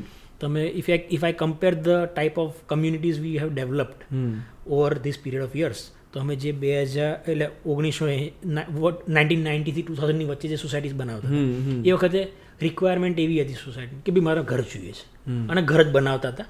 લાંબુ પોળું કોઈ મગજ વાપરતા નહોતા, ખરીદનાર પણ નહોતા વાપરતા, ડેવલપર બી નહોતા વાપરતા. એના પછી તમે 2000 ક્રોસ કરો, 2010 2015 સુધીનો ગાળો આપણે પકડી, 2010 સુધીનો પકડી એકવાર. એ વખતે લોકોને કંઈક બેઝિક ફેસિલિટીઝની રિક્વાયરમેન્ટ વધી, મારા ગાડીઓ વધી, એટલે કે પાર્કિંગની રિક્વાયરમેન્ટ આવી. અમે જ્યારે 1992માં ઇન્દ્રપ્રસ્થ ટાવર્સ બનાવ્યા હતા ને, તો 600 ફ્લેટ અને અબાઉટ 100 ઓફિસીસ એને ધ્યાનમાં રાખીને અમે 250 ગાડીઓનું પાર્કિંગ કર્યું હતું. હવે આજે 1200 ગાડીઓ ત્યાં પાર્ક થાય છે. હવે કેવી રીતે થાય છે, એ society is managing really nicely. એમનો પહેલાં ઓબ્વિયસલી પહેલાં ક્લબ હાઉસ કાઢ્યું, પછી ગાર્ડન કાઢ્યો, ત્યાં પછી પાર્કિંગ કરતા ગયા છે, પણ they don't want to leave from there. એમને ત્યાં નીકળવું નથી, રહેવું છે ત્યાં જ. એટલે કરતા જાય છે, મહેનત થતું જાય છે. પણ ધ પોઈન્ટ ઇઝ કે રિક્વાયરમેન્ટ બધાની બદલાતી ગઈ, એટલે એ પ્રમાણે આપણે જે ફેસિલિટીઝ આપતા થયા એ ફેસિલિટીઝ સારી આપતા થયા. બીજું જે ટાઈમ સાથે થયું ને, એ ટ્રાન્સપરન્સી વધી. ઓકે, પહેલાં જે ડેવલપમેન્ટ થતું હતું એમાં ઘણું બધું ખોટું ડેવલપમેન્ટ થતું હતું. બાલ્કની ખોટી બની જતી હતી, ફોયરની અંદર ડ્રોઈંગ રૂમ થઈ જતા હતા. એ બધું ચેન્જ થઈને બધું બાય ધ બુક્સ થવા માંડ્યું. ઓકે, કોર્પોરેશન કે અવડા ઓથોરિટી પણ સ્ટ્રિક્ટ થતા ગયા, અને ડેવલપર્સ બી વધારે અવેર થતા ગયા. સારું પાસ કરીને બનાવો, હા, જે બનાવો છો એ સારું જ બનાવો છો, અને રેટ્સ વધે છે, તમને કમાવા બી મળે છે એઝ અ બિઝનેસ. તો પણ એટલે 2000-2010 ની વચ્ચે આપણે એક રિઝનેબલ ફેસિલિટીઝ આપતા થયા. હવે તમે અત્યારના જે 2011 થી લઈને અત્યારની ટાઈમ લઈએ, 10-15 વર્ષનો ટાઈમ, તો એ દરમિયાન તો આપણે જે સોસાયટીઝ ડેવલપ કરીએ છીએ એ we are developing top of the line communities. તમે અહીંયા પણ જોયું, અહીંયા અમારું ક્લબ હાઉસને બધું જોયું. પહેલાં આપણે 1990ની આજુબાજુ જોઈએ તો લોકો 3-4 માળના મકાનોમાં પ્રિફર કરતા હતા. 6ઠા-7મા માળની ઉપર બી ના જાય. ઉપરના ફ્લેટો બનાવ્યા હોય તો વેચાય બી નહીં. Then people started preferring going a little higher, તો 10 માળ સુધીનું મગજ લોકોનું ડાયજેસ્ટ કરતું થયું. અગેન પછી અનફોર્ચ્યુનેટલી અર્થક્વેક આવ્યો, ત્યાં લોકો અગેન પાછા થોડા ખચકાયા. ત્યારથી આપણા નેશનલ બિલ્ડિંગ કોડ પણ આપણો ચેન્જ થયો. આપણને એક સિસ્મિક ઝોનમાં પણ લેવામાં આવ્યા. એને ધ્યાનમાં રાખીને આપણા કન્સ્ટ્રક્શનના સ્ટાન્ડર્ડ્સ બદલાયા, સ્ટ્રક્ચર ડિઝાઇનિંગમાં સ્ટાન્ડર્ડ્સ બદલાયા. અને અત્યારે જે આપણે ડેવલપમેન્ટ કરીએ છીએ ને, it is no less than any international kind of a city. તમે આજે 20 માળ અને 30 માળના મકાન તો અમદાવાદ માટે બહુ સ્ટાન્ડર્ડ, તમે આજથી 5 વર્ષમાં જોશો ને અનગણિત 30 માળના મકાનો હશે. એટલે અત્યારે હવે 22 સ્ટોરી લોકો બહુ 70 મીટરનું મકાન બહુ સ્ટાન્ડર્ડ જોતા થઈ ગયું. પહેલા 45 મીટર જોતા હતા, જે 14 માળનું મકાન સ્ટાન્ડર્ડ જોતા હતા. હવે લોકો 22 બહુ સ્ટાન્ડર્ડ જોતા થઈ ગયા. Now people want to see it as 30 floors કે 100 મીટર્સ, જે આઇકોનિક બિલ્ડિંગ આપણે જે કહીએ છીએ. અત્યારે ઢગલા બંધ મકાનો અમદાવાદના આઇકોનિકમાં પાસિંગમાં પડ્યા છે જ. એટલે એ તો કેવું છે, ભુજમાં એક માળના ઘર બી પડી ગયા, પડ્યા હતા. હવે એક હાઈ રાઈઝ. એટલે એ તમે કોઈ જજ એ છે કે એઝ અ ઓનર તમે બધા પ્રોજેક્ટ જઈ આવે કે જોયું છે વેરી સેમ ડે. અને at least V visited all the project seeing કે ભાઈ એવરીબડી ઇઝ ઓકે. અને એ ડ્યુરેશનમાં બી તમારા પ્રોજેક્ટ ચાલુ હશે, હું એવું કહી શકું. તો સેલિંગમાં ઇસ્યુ યા લોકો હાઈ રાઈઝ જોવાનું એમને ઓછું કર્યું કે લેવાનું બંધ કર્યું, એ ફેસ તમે જોયો છો તો એ કેવી રીતનું હતું? એક મેજર પ્રોજેક્ટ ચાલતો હતો ઇન્દ્રપ્રસ્થ 2, જે શ્રેયસ ટેકરા પાસે હતો. ત્યાં અમારા 7 માળના નહીં પણ 5 માળના 10 કે 12 ટાવર હતા. અને એમાંથી આશરે 6 મકાનનું પ્લિન્થ બધું બહાર આવી ગયેલું અને બાકી હતા. તો એ વખતે તો ફ્લેટ વેચવો એટલે ઇટ બીકેમ લાઈક અ હેલ. તમે ફ્લેટમાં કોઈ જાય જ નહીં એમ. તમે વરસ તો એટલીસ્ટ એવું હતું કે લોકો કોઈ પૂછવા જ ના આવે. અમે બાકીનું પ્લાનિંગ ચેન્જ કરીને બાકીના પછી બંગલોસ ડિઝાઇન કર્યા. અને પણ એટલે ઓબ્વિયસલી અમે જે ફેસ જોઈ બધા ડેવલપરે જોયું. સેસ ટાવર બી ચાલુ હતું, પણ એ સિંગલ ટાવર હતું એ વખતે બોળકદેવની અંદર. કોઈ જોવા જ ના આવે. હાઈરેસ ટાવર તો કોઈ જોવા જ ના આવે કે મારે જવાનું જ નથી, મફત આપે તો એ ફ્લેટ નથી લેવો. એટલે એ પરિસ્થિતિ બહુ જ ખરાબ હતી. પણ ફોર્ચ્યુનેટલી હવે ધીમે ધીમે બધા એમાંથી બહાર આવી ગયા છે. અને વી હોપ કે આવું કંઈ ના બને. હા, એ કે ગુજરાત હવે ફરી એ દિવસ જોવા તો નથી જ માંગતા. આપણે કોઈની કેપેસિટી નથી ફરી દિવસ જોઈ શકીએ. એ વળી જોઈ શકીએ. અને એના પછી સ્ટાન્ડર્ડ તો મચ હાયર, બહુ ચેન્જ બટ કેવું છે જોવાને એવો છે, બહુ અલગ અલગ રીતે ફોર્મેટથી ચેન્જ થઈ ગયું. આપણું સ્ટીલ સ્ટ્રક્ચર પણ હવે એ રીતે ડિઝાઇન થવા માંડ્યું કે એને વિથસ્ટેન્ડ કરી શકે. સર, ઘણા ટાઈમથી હું એવું ઓબ્ઝર્વ કરી રહ્યો છું એઝ અ કન્સલ્ટન્ટ બી, એઝ અ એન્જિનિયર બી. ઘણી આફ્રિકન કન્ટ્રીઝ છે, એ લોકો આપણા કન્સલ્ટન્ટ જોડે કામ કરાવે છે. એબ્સોલ્યુટલી. આપણા અહીંયાના આર્કિટેક્ટ છે, સ્ટ્રક્ચરલ ડિઝાઇનર છે, MEP, એ લોકો મોટી મોટી કન્ટ્રીઓમાં કામ કરતા થઈ ગયા છે. મતલબ આપણું સ્ટાન્ડર્ડ એ લેવલ છે આપણા કન્સલ્ટન્ટ. આપણને ખબર તો છે બ્રેન તો અહીંયા જ છે. બ્રેન તો અહીંયા જ છે, બીજે કઈ brain everybody accepts it across the world કે બ્રેન તો ઇન્ડિયન્સ પાસે જ છે. એટલે હા, અને આપણું અત્યારનું એજ્યુકેશનલ સ્ટાન્ડર્ડ બી એટલું બધું ઊંચું છે. અને આપણા ઘણા બધા કન્સલ્ટન્ટ અક્રોસ ધ વર્લ્ડ કામ કરે છે. હા, કે ઘણી કન્ટ્રીઝમાં મેં એકચ્યુઅલી એક પ્રોજેક્ટ મારા જોડે આફ્રિકાનો આવેલો હતો, એટલે સ્ટડી માટે આવ્યો હતો કે ભાઈ આમાં શું થયું. ત્યારે જોયું તો એમ લાગ્યું કે ભાઈ એક આપણા જ કન્સલ્ટન્ટ છે, મેં સ્ટ્રક્ચર એન્જિનિયર આ છે એમ કે હા, કે અમારા જે 5મો પ્રોજેક્ટ કરે છે. એમ થયું કે નહીં, અમદાવાદ ઘણું આગળ કામ કરી રહ્યું છે અત્યારે. તો આ બી ક્વોલિટીની એક આપણે વાત થઈ ગઈ ને. ભૂકંપ પછીનું તો આપણે ઘણા બધા એ જોયું જ છે. હવે એક બીજી વાત કરીએ તો હવે કેવું લાગે છે કે અમદાવાદ હવે નેક્સ્ટ ક્વોલિટી આપણે ક્યાં જઈ રહ્યું છું? કે અત્યારે તો સમજો કે સ્ટીલ સ્ટ્રક્ચર તો ગવર્મેન્ટે લોન્ચ કરી નાખ્યું છે હોસ્પિટલ બનાવવામાં, કમ્પોઝિટ સ્ટ્રક્ચરમાં કામ કર્યું જ છે. બરાબર. અને બહુ જાયન્ટ પ્રોજેક્ટ એમને કર્યો. આગળ જતા છે ને અમદાવાદ સિટી તરીકે જોવું ને તો આપણે ઘણી બધી નવી ટેકનોલોજીને એક્સેપ્ટ કરવી પડશે. ઓકે. આપણે અત્યાર સુધી 10 માળના મકાન, 14 માળના મકાન કે 22 માળના મકાનમાં રહેતા હોય. If we really want to go and create a skyline, જે આપણે ઇન્ટરનેશનલ સિટીઝમાં જોઈએ છીએ, એ લેવલે જવું હશે તો ઘણી બધી નવી ટેકનોલોજી એક્સેપ્ટ કરવી પડશે. હું આજે 30 માળનું મકાન બી બનાવું તો મારો cycle of construction is 5 years.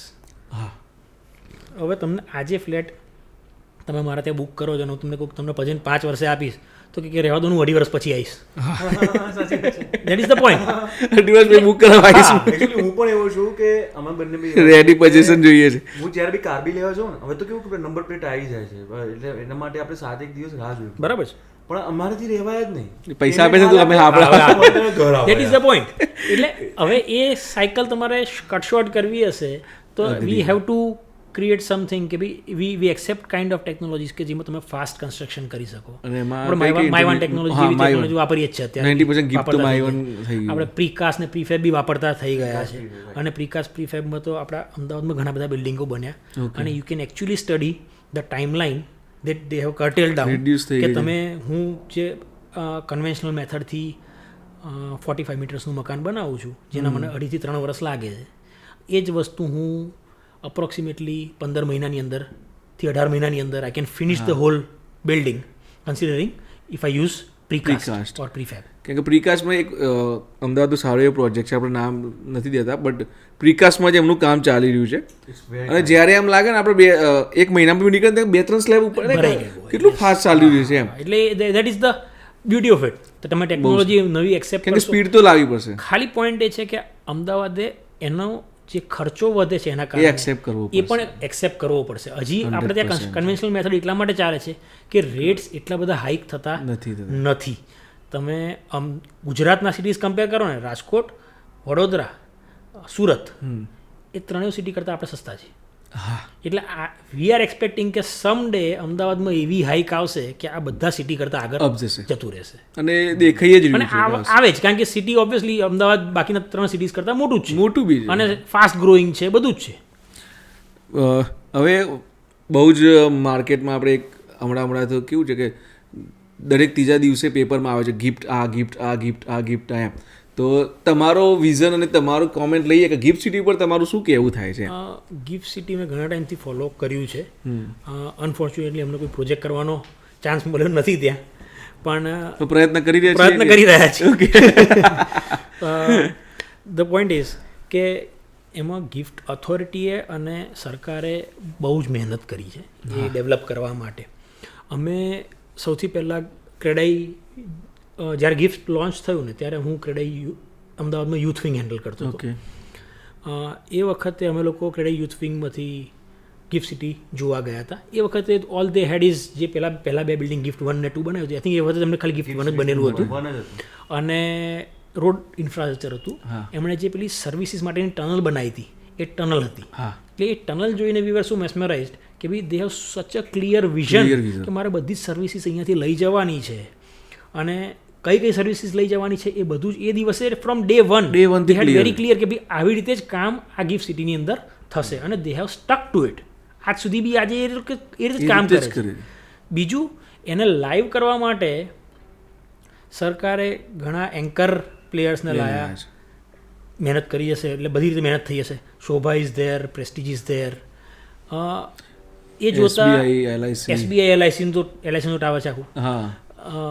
એ જોતા આપણા ડેવલપર્સ પણ એ જોતા આપણા ડેવલપર્સ પણ એટ્રેક્ટ થયા. આજે બેંક ઓફ અમેરિકાના એક બિલ્ડિંગની અંદર 18 માળ છે. Bank of America is here. So V have done a good job. Covid પછી પણ gift authority was trying to push gift as much as they can. અને એ વખતે બહુ જ રીઝનેબલ સારા રેટ પર એ લોકો આપણને FSI આપતા હતા એઝ અ ડેવલપર. ઘણા ડેવલપર એનો બેનિફિટ લીધો. જે આશરે 1600 કે 1900 રૂપિયા સ્ક્વેર ફીટ FSI એ લોકો આપણને આપતા હતા. એ વખતે સેલિંગ રેટ પણ એને જ પાર હતો. પણ over a period of time that 1600-1900 વાળી વેલ્યુ અત્યારે એ લોકો બેઝ વેલ્યુ એ જ રાખે છે. પણ તે tender they put up it's now they have gone to tender system. અને 3000, 4000, છેલ્લે 6000 ટેન્ડર ભરાય. એટલે that is the hike that is happened in GIFT City. એનું કારણ કે સ્પેક્યુલેશન છે ખાલી એવું નથી. ત્યાં ખરેખર ડેવલપમેન્ટ એ સ્ટાન્ડર્ડનું એમણે કરેલું છે. ત્યાં સેન્ટ્રલ એર કન્ડિશનિંગ સિસ્ટમ, કુલ ચિલર પ્લાન્ટ છે. તમારે ખાલી પ્લગ એન્ડ પ્લે કરવાનું છે, તમારા આખા બિલ્ડિંગમાં AC રેડી થઈ જશે. તમારે ગાર્બેજ માટે ગાર્બેજ શૂટ્સ છે, વેક્યુમ સિસ્ટમ છે, સિંગલ પોઈન્ટ ગાર્બેજ કલેક્શન થાય છે ત્યાં જ. સિંગલ સેન્ટ્રલ STP છે, STPનું એટલે સુએજ ટ્રીટમેન્ટ પ્લાન્ટ, જેનું પાણી આખા ગિફ્ટ સિટીમાં વપરાય છે એને મેન્ટેન કરવામાં. અમે લોકો અત્યારે અવડામાં કે કોર્પોરેશનમાં ક્યાંય પણ મિટિંગ કરીએ એઝ અ ક્રેડાઈ, તો વી ઓલવેઝ સજેસ્ટ કે સર તમારે નવી ટીપી સ્કીમમાં કોઈ મગજ વાપરવાની જરૂર નથી. ગિફ્ટ જોઈએ ટીપી સ્કીમ ડિઝાઇન કરો અને ગિફ્ટની જે જોઈએ. એઝ ઇટ ઇઝ પ્લાન કરી દો. તમારે બીજું મગજ વાપરવાની જરૂરિયાત જ નથી. They have done it so nicely અને it is rightly designed as a financial સેક્ટરને એટ્રેક્ટ કરવા માટે કે આઈટી સેક્ટરને એટ્રેક્ટ કરવા માટે. અને I think in next 5-7 years તો બહુ બદલી જશે. It's a really good answer. Reason તમને કહું કે મેં અત્યાર સુધી ઘણા લોકોને ગિફ્ટ સિટી વિશે વાત કરી હશે.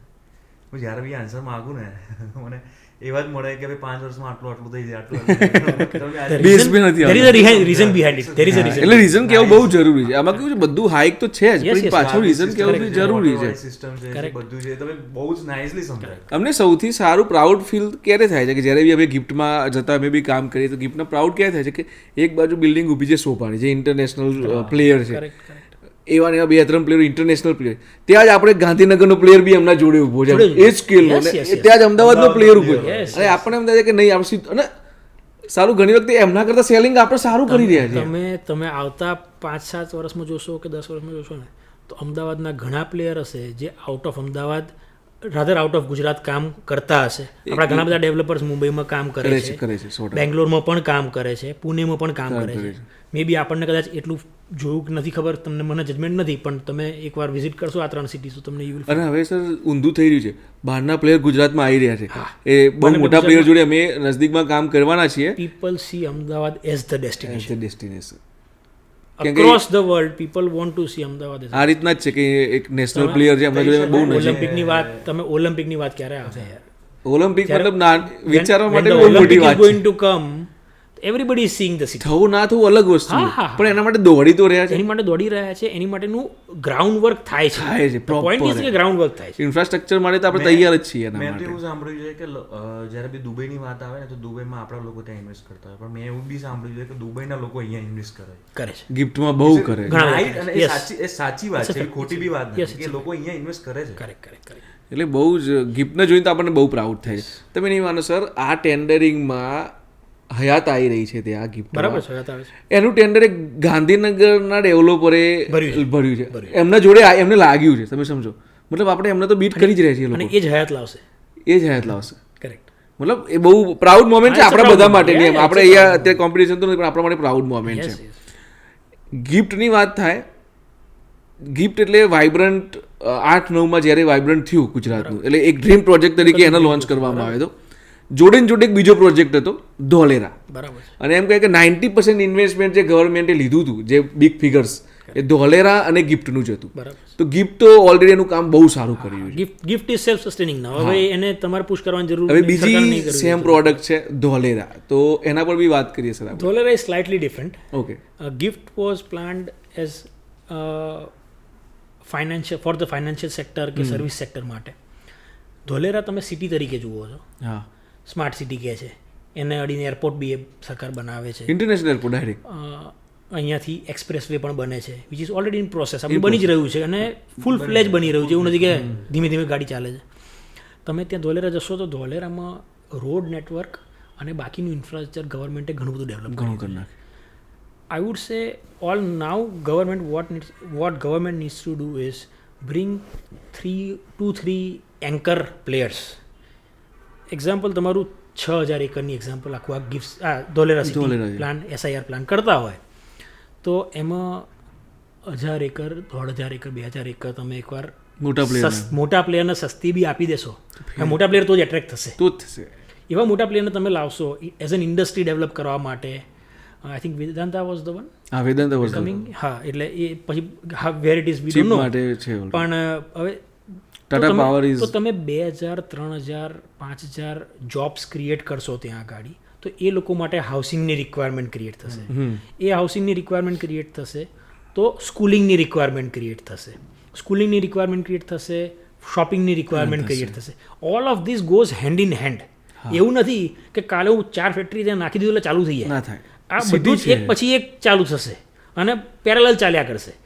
અને જ્યારે આ શોપિંગની રિક્વાયરમેન્ટ, સ્કૂલિંગની રિક્વાયરમેન્ટ, હોસ્પિટલની રિક્વાયરમેન્ટ આ બધું થશે ત્યારે સર્વિસ ઇન્ડસ્ટ્રીની પછી આવશે. સર્વિસ ઇન્ડસ્ટ્રી આવશે ત્યારે તમારી પાસે વધારે વ્હાઇટ કોલર જોબ્સ ક્રિએટ થશે, હાઈ સ્ટાન્ડર્ડ પીપલ રહેવા આવશે, એટલે તમારા નાના મકાનોમાંથી મોટા મકાનોનું કન્સ્ટ્રક્શન થશે હા. ત્યારે તમે આખું સિટીનું ઇન્ફ્રાસ્ટ્રક્ચર સિટી તરીકે ડેવલપ કરી શકશો. પણ the point is bring 3 big Big clients કે ભાઈ ઓલમોસ્ટ સે એક્ઝામ્પલ તમે મફતમાં બી જગ્યા આપી દીધી છે તો બી વાંધો નહીં. તો બી ધોલેરા માટે અથવા અમદાવાદ માટે એઝ અ કનેક્ટેડ સિટી સારું જ છે. સારું જ છે, સારું જ છે. એટલે ધોલેરામાં આપણે ઘણી ઘણી બધી વખત એવું ચર્ચાઓમાં આવે છે, મીડિયામાં પણ આવતું હોય છે કે ભાઈ યાર XYZ મોટા પ્લેયરને મફત જગ્યા આપી દીધી સરકારે, તો કેમ આપી દીધી એમ. પણ યાર એ વખતે જગ્યાની કિંમત એમને બી મફત જ મફત જ હતી, કોઈ નતું આવતું એમ. આજે વધી છે. કેમ વધી છે? પેલા 5000 જોબ ક્રિએટ કરી છે, લોકોને રહેવાસ આપે છે, જોબ આપે છે, ત્યાં આટલું મેન્યુફેક્ચરિંગ કરે છે, એટલા માટે આ કિંમત વધી છે. અને જરૂર તમે આજે એ કિંમત જોઈ રહ્યા છો. કે ગિફ્ટ સિટીની જમીન બી સર આપણે જોઈએ ને એના ડેવલપ પહેલા તો આપણને એમ થાય કે અહીંયા બાવળિયા બી નથી થતા એમ. આજે 6000 રૂપિયે કે 4000 રૂપિયે મીટર FSI આપે છે ગિફ્ટ. આપણે એવું આજે કહીએ કે ઘણા બધાને તો યાર 1000 રૂપિયામાં આપી દીધી હતી FSI. ત્યારે કોઈ 500 લેવા તૈયાર નતું. કોઈ લેવા તૈયાર નતું કે 500 રૂપિયા કોઈ લેવા લેવા તૈયાર ત્યારે જ સરકારે મહેનત કરીને લોકોને લાયા લાયા છે. છે. આપણે આજે બપોરે જ વાત કરતા એટલે હમણાં જ એક આપણે એમને એકચ્યુઅલી એવું હતું કે સરકારે 1 રૂપિયામાં એમને જમીન આપી દીધી. હમ. બરોબર છે. હવે એ જમીન એવી હતી કે ભાઈ ત્યાં કંઈ જ થાય એવું નથી. મુદ્રાપોટની જ વાત મુદ્રાપોટ છે. છે, હા. હવે એટલે એમના ઇન્ટરવ્યુ એમને કીધું કે ભાઈ એનો પુરાણનો ખર્ચો જે છે ને એ જમીન કરતા વધુ જમીન છે. કરતાં મોંઘો હતો. તમે મુદ્રાપોટ પકડો, આપણું નિરમા યુનિવર્સિટી પકડી લો. નિરમા પકડી લઈએ. નિરમા યુનિવર્સિટી પકડી લો. હવે તમે નિરમા યુનિવર્સિટીની જગ્યા જે તે કામ માટે હા, નજીવી કિંમતે આપેલી છે, પણ આજુબાજુનું ડેવલપમેન્ટ એ નિર્માણને ધ્યાનમાં રાખીને થયું છે. રાખીને થયું છે.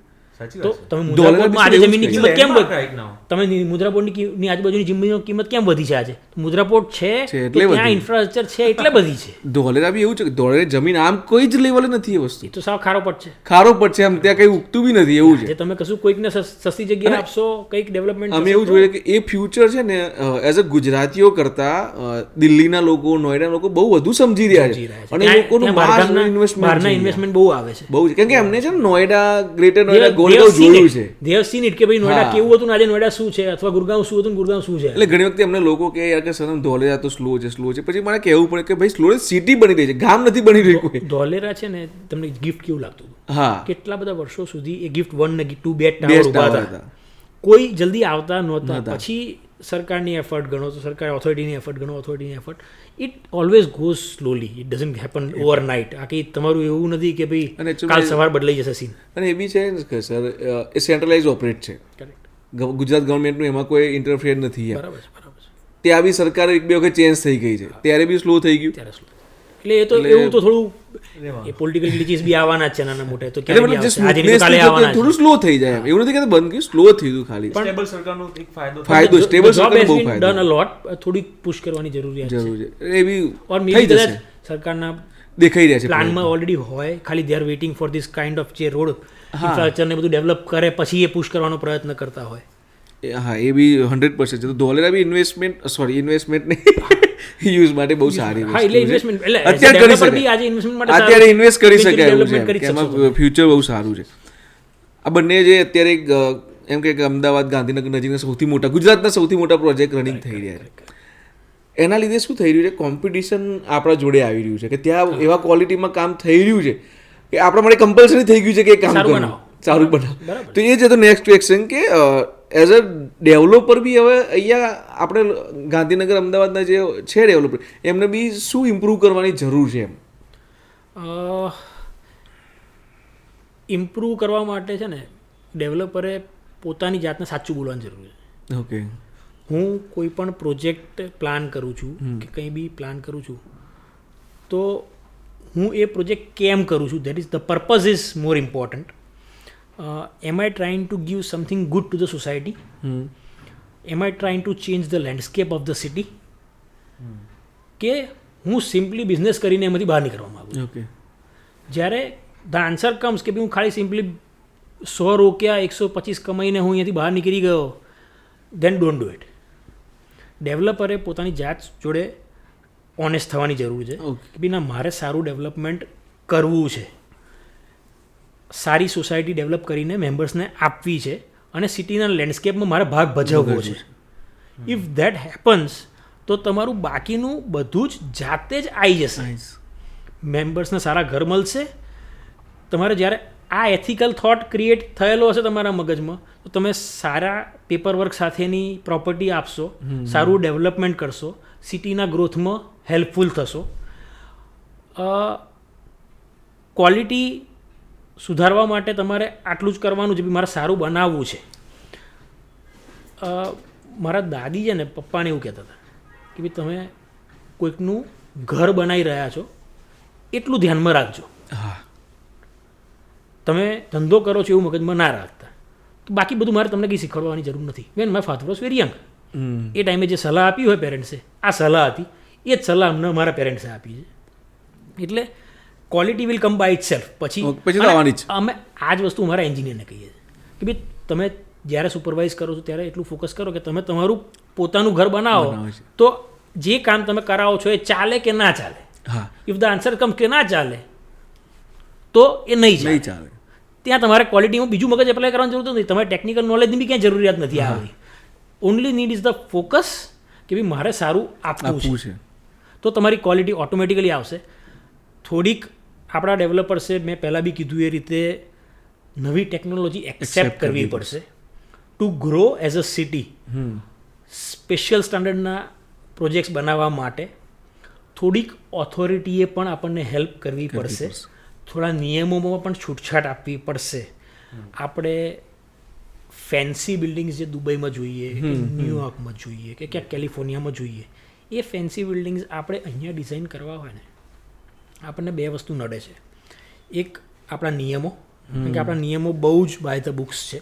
ઓકે, એમાં ઘણા બધા સુધારાની જરૂરિયાત છે. અમે ક્રેડાઈ વતી રજૂઆતો પણ કરીએ છીએ, છેલ્લા ઘણા ટાઈમથી કરીએ છીએ કે સાહેબ આટલા સુધારા આપો તો અમે ફેન્સી ડેવલપ કરી શકીએ. તમે સ્કાયલાઇન એઝ અ ગવર્મેન્ટ જોવા માગો છો તો સ્કાયલાઇન બનાવશે કોણ? બનાવવાના તો અમે જ છીએ. તો અમને થોડીક છૂટ આપો તો અમે સ્કાયલાઇન ડેવલપ કરી શકીએ. એટલે ડેવલપરે પણ થોડું સુધરવું પડશે અને ગવર્મેન્ટે પણ થોડું સુધરવું પડશે. હવે સર તમારી વાત જાણ્યા પછી મારો એક ક્વેશ્ચન છે. હા, બોલો.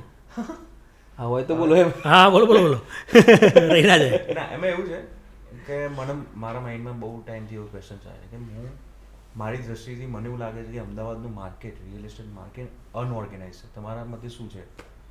અનઓર્ગેનાઇઝ હતું, અત્યારે ઘણું ખરું ઓર્ગેનાઇઝ છે. ઓકે, વેરી મચ ઓર્ગેનાઇઝ કહી શકાય. રીઝન બિહાઇન્ડ ઇટ, પહેલાં ડેવલપર્સ છે ને નાની વસ્તુમાં પ્રોફિટ શોધતા હતા. Mentality of developers has changed. Developers હવે સિસ્ટમેટિક કામ કરવા માંગે છે, કંઈ ખોટું કરવા માંગતા નથી. 2 પૈસા ઓછા વધતા કમાશે એમાં એમને ચાલશે, પણ આગળ જતાં જવાબો આપવા પડે છે એ ડેવલપર્સને પસંદ નથી. રેરા એનો ફાયદો છે? રેરાનો ડેફિનેટલી ફાયદો રેરાનો કસ્ટમરને ફાયદો છે. રેરા ઓવરઓલ ગુજરાત માટે બહુ પ્રોબ્લેમેટિક નથી. ઓકે, ગુજરાતમાં તમે અત્યારના સક્સેસ રેટ ઓફ રેરા જોશો ને તો 98-99% સક્સેસ રેટ છે. એટલે કોઈ પ્રોજેક્ટ અટકતા નથી કે જેમાં રેરાને ઇન્ટરવીન કરવું પડે. રેરા ખાલી નાની વસ્તુમાં ક્યાંક ઇન્ટરવીન કરવાનું આવે છે કે ભાઈ તમને ક્યાંક કમ્પ્લેન આવી મારા માટે અને તમે કમ્પ્લેન કરી અને એમાં રેરા ઇન્ટરવીન કરીને આપણા બેની કમ્ફર્ટ કરાવડાવે. આવા બધા મુદ્દા છે. બાકી overall as a bigger picture રેરાની બહુ તકલીફ અહીંયા નથી.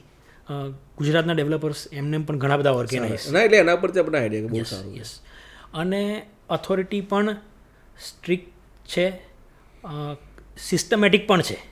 મેં પહેલાં કીધું એવું થોડા નાના મોટા નિયમો સુધારાની જરૂર છે. આપણે સ્કાયલાઇન ડેવલપ કરવી છે એટલા માટે. બાકી આપણા નિયમો ઘણા બધા સ્ટ્રીમલાઇન્ડ છે કે ડેવલપરને કામ કરવામાં તકલીફ પડે એવું નથી.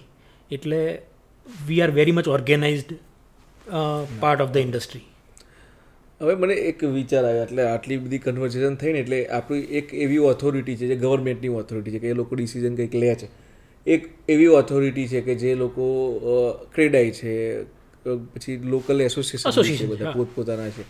હવે કેવું છે કે બંને પેલા જ્યારે કંઈક ડિસિઝન લાવે ત્યારે અહીંયાથી દલીલ કરવાની એમ એવું કંઈ સજેસ્ટેબલ થઈ શકે કે ભાઈ એક ઓથોરિટી છે ગવર્મેન્ટ, એક આપણી ક્રેડાઈ નેશનલાઇઝ છે, સમજો આપણે બધા નથી વાત કરતા, ક્રેડાઈ નેશનલાઇઝ છે, એક રિસ્પોન્સિબલ મીડિયા છે. કરેક્ટ.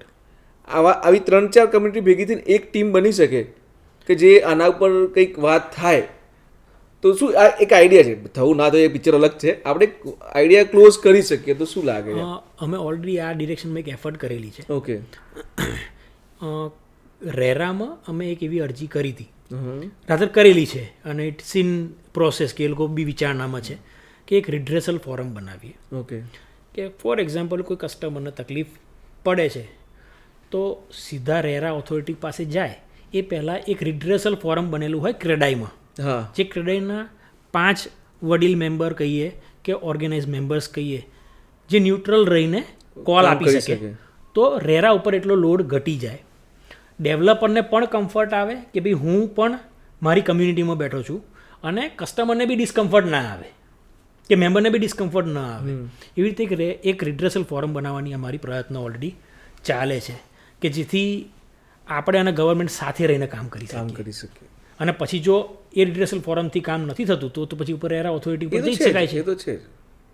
હા, તો એ બી છે કે શું તો નેટવર્ક થોડું ઇઝી થશે અને જે અન્ડરસ્ટેન્ડિંગ વધુ બેટર અત્યારે થઈ પણ શકશે. ઓથોરિટી તમે ઓડા ગણો, કોર્પોરેશન ગણો, રેરા ગણો, કોઈ પણ ઓથોરિટી તમે ગણો, તે ઓવરઓલ ઓલવેઝ આપણને રિફર કરતા હોય છે, હેલ્પ કરવા માટે જ હોય છે, હેલ્પ કરવા માટે જ હોય છે ડેવલપર તરીકે. અને ક્રેડાઈ તરીકે આપણે કોઈ પણ રજૂઆતો કરીએ તો they accept them with open arms. પછી બેક એન્ડ ફોર્થ કરીને જે કંઈ કન્ક્લુઝન ઉપર આપણે આવીએ, પણ all the suggestions from CREDAI are always welcome in all government authorities. Okay. તો આપણે ઘણી વખતે ક્રેડાઈ નામ દીધું છે, ઓડિયન્સને આઈડિયા હોય ના હોય, કારણ કે બધી એવી નથી કે રિયલ એસ્ટેટની જ ઓડિયન્સ છે. તો આપણે સમજાવીશું ક્રેડાઈ શું છે, આપણે સમજાવીશું એ શું કામ કરી રહી છે, તો વધુ એમના માટે ઇઝી રહેશે. એક સિમ્પલ લેંગ્વેજમાં કહું ને તો રિયલ એસ્ટેટ ડેવલપર અને ગવર્મેન્ટ ઓથોરિટી એ બે વચ્ચેનો બ્રિજ છે ક્રેડાઈ. ઓકે. ક્રેડાઈ અમદાવાદની એસોસિએશન છે, ક્રેડાઈ ગુજરાતનું એસોસિએશન છે, જેની નીચે બધા જ બ્રાન્ચીસ છે, સિટીઝ પડે છે, અને ક્રેડાઈ ઇન્ડિયા છે, જે ક્રેડાઈ નેશનલ આપણે કહીએ છીએ, એની નીચે બધા સ્ટેટ પડે છે. ક્રેડાઈ અમદાવાદની વાત કરીએ તો અમદાવાદનું એસોસિએશન 1980માં સ્થાપિત થયું હતું, 1980, અને since then we have been working closely with government and developers. અત્યારે 1400 થી 1500 ડેવલપર્સ ક્રેડાઈ અમદાવાદના મેમ્બર્સ છે. સો ક્રેડાઈ અમદાવાદ બધા ડેવલપર્સને એકત્રિત રાખે છે, સાથે રાખે છે એઝ અ યુનિટ. એટલે ક્યારે પણ કોઈ પણ રજૂઆતો કંઈ પણ ગવર્મેન્ટમાં કરવી હોય અથવા ગવર્મેન્ટની કોઈ પણ નવી પોલિસીસ આવે તો એક કોમન પ્લેટફોર્મ પર આવે, જેથી કમ્યુનિકેશન ગેપ ના રહે. એટલે અત્યારે પણ જંત્રીનો સૌથી મોટો મુદ્દો જે ચાલે છે, તો ક્રેડાઈ અમદાવાદ અને CREDAI Gujarat, both of them are obviously. CREDAI ગુજરાતનો પ્રોબ્લેમ થયો, આખા અક્રોસ ધ સ્ટેટનો પ્રોબ્લેમ થયો, એટલે CREDAI is already taking active part in resolving the problem or issue that developers are facing as of now. તો આપણે એવું કંઈ એવા 1-2 ઇવેન્ટ્સ કહી શકીએ કે જે ક્રેડાઈ અમદાવાદે સારી એવી કરી હોય, જે ઇમ્પેક્ટ થયો ડેવલપર માટે બી, જેમ કે એક્સપો છે એક આપણું. અમે we are coming up with new expo. Okay. Next month અમે પાર્ટ હતા એક્સપોમાં. હા. એટલે હા, ક્રેડાઈ અમદાવાદ પ્રોપર્ટી શો આપણે દર વર્ષે જાન્યુઆરીમાં કરીએ છીએ. ઘણા ટાઈમથી પહેલાં સપ્ટેમ્બરમાં કરતા, હવે જાન્યુઆરીમાં કરીએ છીએ. which brings about 50 to 70 developers together on one platform. Public માટે એક સિમ્પલ પ્લેટફોર્મ છે જ્યાં તમને 2 બેડરૂમના ફ્લેટથી લઈને 5-6 બેડરૂમના flat, row houses, bungalows, farm houses, industrial sheds, જે બી જોઈએ છે એઝ ધ રિક્વાયરમેન્ટ, તો તમને ત્યાં એક જ પ્લેટફોર્મ પર મળે છે. એક મોટો સ્ટેપ 2008ની આજુબાજુ અમે ધ ફર્સ્ટ પ્રોપર્ટી શો, 2006-07ની આજુબાજુ, that was the first property show we had. That is one of the steps we have taken.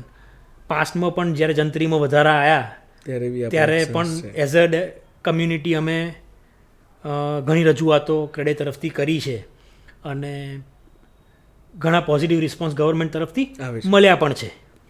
Okay. તો હવે આપણે ઓલમોસ્ટ આપણી વાતના એન્ડ ઉપર છીએ. આપણે ગિફ્ટની બી વાત થઈ ગઈ છે કે એની ઓથોરિટી કેવી રીતે કામ કરે છે. હવે આપણે બધાની વાત કરી લીધી, આપણે ગુજરાતની વાત થઈ ગઈ, ગિફ્ટની થઈ ગઈ, દુનિયાની થઈ ગઈ. હવે આપણે પર્સનલ ઇન્દ્રપ્રસ્થની વાત કરીએ તો સૌથી પહેલાં તો છે ને સર, એક ક્યુરિયોસિટી એવી મગજમાં આવી છે, આ ઇન્દ્રપ્રસ્થ નામ ક્યાંથી? ગજબ નામ છે એમ કે આ મને ખ્યાલ છે કે મહાભારતનું છે. એટલે ઇન્દ્રપ્રસ્થ છે ને, અમે લોકો જ્યારે 1980માં કામ ચાલુ કર્યું ત્યારે મહાભારત સિરીઝ લાવી ત્યારે નથી આવી. 1980માં અમે જ્યારે કામ ચાલુ કર્યું ત્યારે તો અમે હાઉસિંગ બોર્ડના કામને કમ્પાઉન્ડ વોલને બધા નાના એટલે ઘણા સ્મોલર સ્કેલથી કામ કરતા હતા. પછી જ્યારથી પ્રાઇવેટ કામ ચાલુ કર્યા અબાઉટ 84થી કમ્યુનિટી બનાવવાનું સ્ટાર્ટ થયું ત્યારે અમે છે ને પાછળ અમારા ફેમિલી મેમ્બરનું કોઈ પણ એકનું નામ લેતા હતા અને પાછળ દીપ લગાડતા હતા. That is how Deep builders is. Okay એટલે દીપ એટલે દીવો. એવી રીતે અમારું દીપ બિલ્ડર્સનું નામ બન્યું હતું. એટલે જયદીપ ટાવર છે શ્રેયસ ક્રોસિંગ પાસે, નવરંગપુરામાં નીલદીપ ટાવર છે, એવા ટાવર્સ બનાવતા ત્યારે પાછળ દીપ નામ આવતું હતું. પછી 1992માં જ્યારે અમે ઇન્દ્રપ્રસ્થ ટાવર્સવાળો જે પ્રોજેક્ટ છે એ પ્લાન આઉટ કર્યો તે વખતે એ અમદાવાદ સિટી માટે બહુ જ મોટો પ્રોજેક્ટ હતો. એટલે it was almost like a city in it self, જે તે સમય માટેની વાત છે. અત્યારે બી એવું જ કહેવાય. એટલે એટલા માટે જ એવું લાગ્યું કે કોઈ સિટી થતું હોય તો સિટીનું નામ અને પાંડવોએ બનાવેલું સિટી એનાથી વધારે તો પાયસ શું થઈ શકે એમ. એટલે વી થોટ કે ભાઈ ના ઇન્દ્રપ્રસ્થ વોઝ ધ સિટી અને એ 5 પાંડવોએ બનાવ્યું હતું અને પપ્પાને લોકો દે વેર 6 પાર્ટનર્સ તો એમ કરીને એટલે એ તે પછી ઇન્દ્રપ્રસ્થ નામ આપ્યું હતું. અને પછી એવું લાગ્યું કે ભાઈ એ brand it has become more of Deep builders કરતાં બી લોકો અમને ઇન્દ્રપ્રસ્થથી વધારે હવે ઓળખે છે. તો વી થોટ કે we will use the same brand name in all our projects. એટલે પહેલાં અમે ઇન્દ્રપ્રસ્થ 2, 3, 4 કરતા હતા, 10 સુધી કર્યું. પછી એવું લાગ્યું કે પછી નંબરમાં ભૂલ થાય છે કારણ કે ઇન્દ્રપ્રસ્થ 9 હતું ન્યૂ રાણીપમાં અને 10 હતું બોળકદેવમાં. કોઈક 9 નંબર 10માં ભૂલ કરે તો ખોટી જગ્યાએ પહોંચી જાય. એટલે પછી અમે પાછળ ફ્લાવરના નામ આપવાના ચાલુ કર્યા. ઇન્દ્રપ્રસ્થ ગુલમોહર કર્યું, ઇન્દ્રપ્રસ્થ ફ્રેન્જીપાની કર્યું. એટલે એવી રીતે અલગ અલગ પછી નામ. આમ હવે તમને પરફેક્ટ આંકડો યાદ હશે નહીં હોય અલગ વસ્તુ છે, પણ તમે કહો ને એક સાથે 2500 મકાન ઓલમોસ્ટ ચાલતા હોય છે, તો અત્યાર સુધી ટોટલ થયા કેટલા? એમ કેટલા મકાન બનાવ્યા છે આપણે? કેટલા લોકો માટે ઘર બનાવ્યું છે? મકાન કરતાં એવું કહીશ કે કેટલા લોકો માટે આપણે ઘર બનાવ્યા? યસ, અમે અત્યાર સુધીમાં અપ્રોક્સિમેટલી મોટા મોટું જોઈએ તો 8 થી 10,000 મકાન તો ઘર તો મકાનના કે આપણે મોટો આંકડો બનાવ્યા હશે. અને હવે 10 વર્ષમાં શું ઇન્દ્રપ્રસ્થ પ્લાન કરી રહ્યું છે નેક્સ્ટ 10 યર? કેમ કે હવે કેવું છે સર, એઝ અ ડેવલપર કે તમે નોર્મલ બનાવવા માટે અમે નથી એક્સપેક્ટ કરતા. એગ્રી. અમે એવું વિચારે છે કે ભાઈ ઇન્દ્રપ્રસ્થ સિટી માટે હવે આ વસ્તુ કરી રહી છે. અમે છે ને ઇન્દ્રપ્રસ્થ તરીકે ઓર દીપ બિલ્ડર્સ તરીકે we are more well known for residential properties. Residential ઘર બનાવવા અમને વધારે મજા આવે. It's kind of a passion. મને કમર્શિયલ પ્રોપર્ટી બનાવવાનું તમે કહો એના કરતાં મને એવું કે ના તમારે ઘર બનાવી 5 ટાવર બનાવવાના છે અને કમ્યુનિટી બનાવવાની, તો કે હા વિલ વેરી હેપી. તો રેસિડેન્શિયલ પ્રોપર્ટી બનાવવાની મજા આવે ને એટલે અમે every property we make or every community we develop we always think કે આમાં હું નવું શું આપી શકું છું, જે પહેલાં બનાવ્યું છે એના કરતાં સારું શું બને. જેમ તમે આ પ્રોજેક્ટમાં જોશો તો એની ઓપન સ્પેસની રિક્વાયરમેન્ટને ધ્યાનમાં રાખશો, અથવા સ્વિમિંગ પુલ છે એની સાથે સ્ટીમ સોના સ્પા. અહીંયાનું અમે ક્લબ હાઉસ જે રીતે બનાવ્યું છે એમાં એવું છે કે તમારે કોઈ ક્લબમાં જવાની જરૂરત નથી. અહીંયા કેફેટેરિયા જે બનાવીએ છીએ, હમણાં સુધી કેફેટેરિયા સસ્ટેન કરવો ડિફિકલ્ટ થતો હતો. Now we have still start working hard to sustain those cafeterias, કારણ કે આપણે બહારના મેમ્બર્સને લાવતા નથી, પણ એક વસ્તુઓ એવી એડ કરીએ છીએ અને એની પાછળની સિસ્ટમ પણ સેટઅપ કરતા જઈએ છીએ કે આ સસ્ટેન થઈ શકે. અમારો first fundamental since years is કે ભાઈ ડેવલપમેન્ટ સસ્ટેનેબલ આપો. એવું આપો કે કસ્ટમર કે જે મેમ્બર્સ અહીંયા રહે છે એને મેન્ટેનન્સ મોંઘું ના પડે અથવા એ ચલાવી ના શકે. જ્યારે જે બી ડેવલપમેન્ટ કરીએ છીએ તો એવું બનાવીએ છીએ કે ભાઈ રોબસ્ટ હોય. એવું બહુ ફેન્સી ના ડેવલપ કરી દઈએ કે ભાઈ કંઈક તૂટફૂટ થશે તો એ ડેવલપ એ ફરી મેનેજ નહીં કરી શકે કે મેન્ટેન નહીં કરી શકે, જે યુઝમાં જ ના જે યુઝમાં જ ના આવે. એટલે એવું બી નથી બનાવતા. હા, અમે અત્યારે પ્લોટિંગના પ્રોજેક્ટ્સ કરીએ છીએ.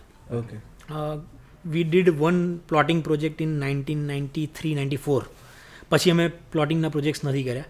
અમે રિસન્ટલી 2 પ્લોટિંગના પ્રોજેક્ટ કર્યા. અમે પ્લોટિંગનો એક પ્રોજેક્ટ જે કર્યો તો એ હમણાં રિસન્ટલી એક અમે કોલટમાં કર્યો, સ્કો કરીને નામ છે. એમાં અમે કસ્ટમરને સામેથી કહીએ છીએ કે હું આમાં જીમ બનાવવાનો નથી. તમે તમારા ઘરે પરાણે જીમ કરો છો, અહીંયા આવીને તમે જીમ કરવાનો નથી, મને ખબર છે. તો I don't want to create a gym અને ત્યાં રમકડા એના કાટ ખાય એવું કરવું નથી. તો we are not going to create a gym. Cafe અમે કેવું બનાવીશું કે અમે 1 લાખ વાર છે, અબાઉટ 50 મેમ્બર છે.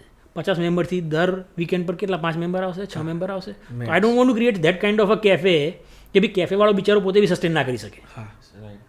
તો we want to create a cafe such way કે ભાઈ તમે આવો, કોફી મશીન છે, you enjoy your coffee, you will have good landscape, તમે છોકરાઓ રમો, સ્વિમિંગ પુલ છે, તમે સ્વિમિંગ કરો, રમો, પ્લે કોર્ટ્સ છે, એન્જોય કરો અને ગો હોમ.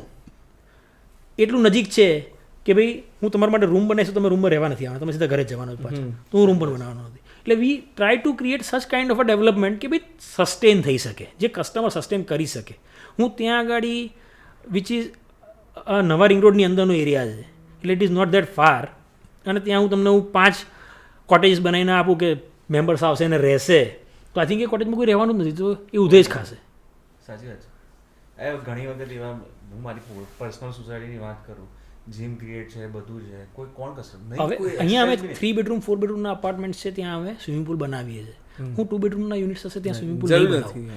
ભલે હું અત્યારે એક પ્રોજેક્ટ અત્યારે મારો પ્રોજેક્ટ બોપલમાં ચાલે છે, અબાઉટ 600 2 BHK યુનિટ્સ છે, we are not creating a swimming pool there. મને ખબર છે કે એ લોકો સ્વિમિંગ પુલ સસ્ટેન નહીં કરે અને ઇવેન્ચ્યુઅલી એમાં માટી ભરાઈ જશે, પતી અને નહીં વપરાય. એટલે એવું ના કરીએ, એના કરતાં રાધર ક્રિએટ સમથિંગ કે ભાઈ જે સસ્ટેન થઈ યુઝ થઈ શકે. સાચી વાત છે. એવું કોઈ ડ્રીમ પ્રોજેક્ટ છે કે જે કરવાની બહુ જ ઈચ્છા છે? ના, એવું કોઈ સ્પેસિફિકલી ડ્રીમ પ્રોજેક્ટ તો નથી, પણ મેં તમને કીધું એ રીતે અમે 50 વર્ષથી જે રીતે ડેવલપમેન્ટ કરતા આવ્યા છે, એવરી ટાઈમ એવું વિચાર્યું છે કે નવું શું આપી શકીએ. આજે સિટીને શું જોઈએ છે? એક્ઝેક્ટલી. હવે સિટીને હાઈ રાઇઝિસ જોઈએ છે, સિટીને આઇકોનિક બિલ્ડિંગ્સ જોઈએ છે. તો વેરી સૂન એક સારું આઇકોનિક ટાવર તો આવશે. ગિફ્ટમાં આવશે? ગિફ્ટમાં પ્લાન કરી છે, પણ ગિફ્ટ નથી આવતું, થોડુંક રીચ બહાર જતું રહ્યું છે એવું છે. પણ યસ, એક આઇકોનિક ટાવર ડેફિનેટલી હવે વેરી રિસન્ટલી પ્લાન કરીશું. ઓકે. અને will keep developing communities which the city wants. ફટાફટ 4-5 ક્વેશ્ચન કરી લો. યસ, એક રીતે તમે આન્સર. નીલેશભાઈને જમવામાં શું ગમે? રોટલી શાક દાળ ભાત. અમદાવાદમાં કે અમદાવાદની કોઈ પણ સ્ટ્રીટ એરિયામાં તમે ક્યાં સૌથી વધારે જમો? હું ઇટાલિયન ફૂડ લવર છું, એટલે રોટલી શાક દાળ ભાત આપણને એવરી ડે જોઈએ, પણ ના મળે તો પિઝા ચાલે. સેકન્ડ, તમે એઝ અ ડેવલપર તમને બંગલો વધારે ગમે કે ફ્લેટ? અને ટોપ ફ્લોર ગમે કે ground floor? Personally I prefer living in a house, એટલે બંગલો. ઓકે. પટેલ છું, ખેડૂત છું, એટલે જમીન પ્રત્યે લગાવ છે, એટલે એ તો રહેશે. If I go in a flat I will go on the top floor, કારણ કે ઓપનનેસની જે મજા છે એ અલગ જ મજા છે, એટલે આઈ definitely go to the top floor. Okay. તો તમને કેવું લાગ્યું અહીંયા અમારે પોડકાસ્ટમાં આવીને? પોડકાસ્ટમાં મજા આવી. સ્ક્રિપ્ટેડ નથી લાગ્યું? સ્ક્રિપ્ટેડ તો હતું જ નહીં. શું સ્ક્રિપ્ટેડ હતું? જે ચર્ચા કરી એની બહારની ચર્ચા કરી બધી. પણ ઇટ વોઝ રિયલી ફન. વાતો કરીને મજા આવી. એક્ઝેક્ટલી. ક્યાં 2 કલાક વાતો કરી, કોઈ આઈડિયા નથી આવ્યો. પહેલાં એવું લાગ્યું હતું કે આપણે ચર્ચા કેટલી કરશું, એમ 10-15 મિનિટ તો બહુ થઈ ગઈ, પણ eventually it happen to be 2 hours. પણ મજા આવી. તો thank you so much. Thank you so much to both of you. અમારે અહીંયા આવવા માટે. અરે ના, મોસ્ટ વેલકમ એની ડે, અને ગમે ત્યારે તમે આવો. નેક્સ્ટ ટાઈમ પોડકાસ્ટ કરશું આપણા. The doors are always open.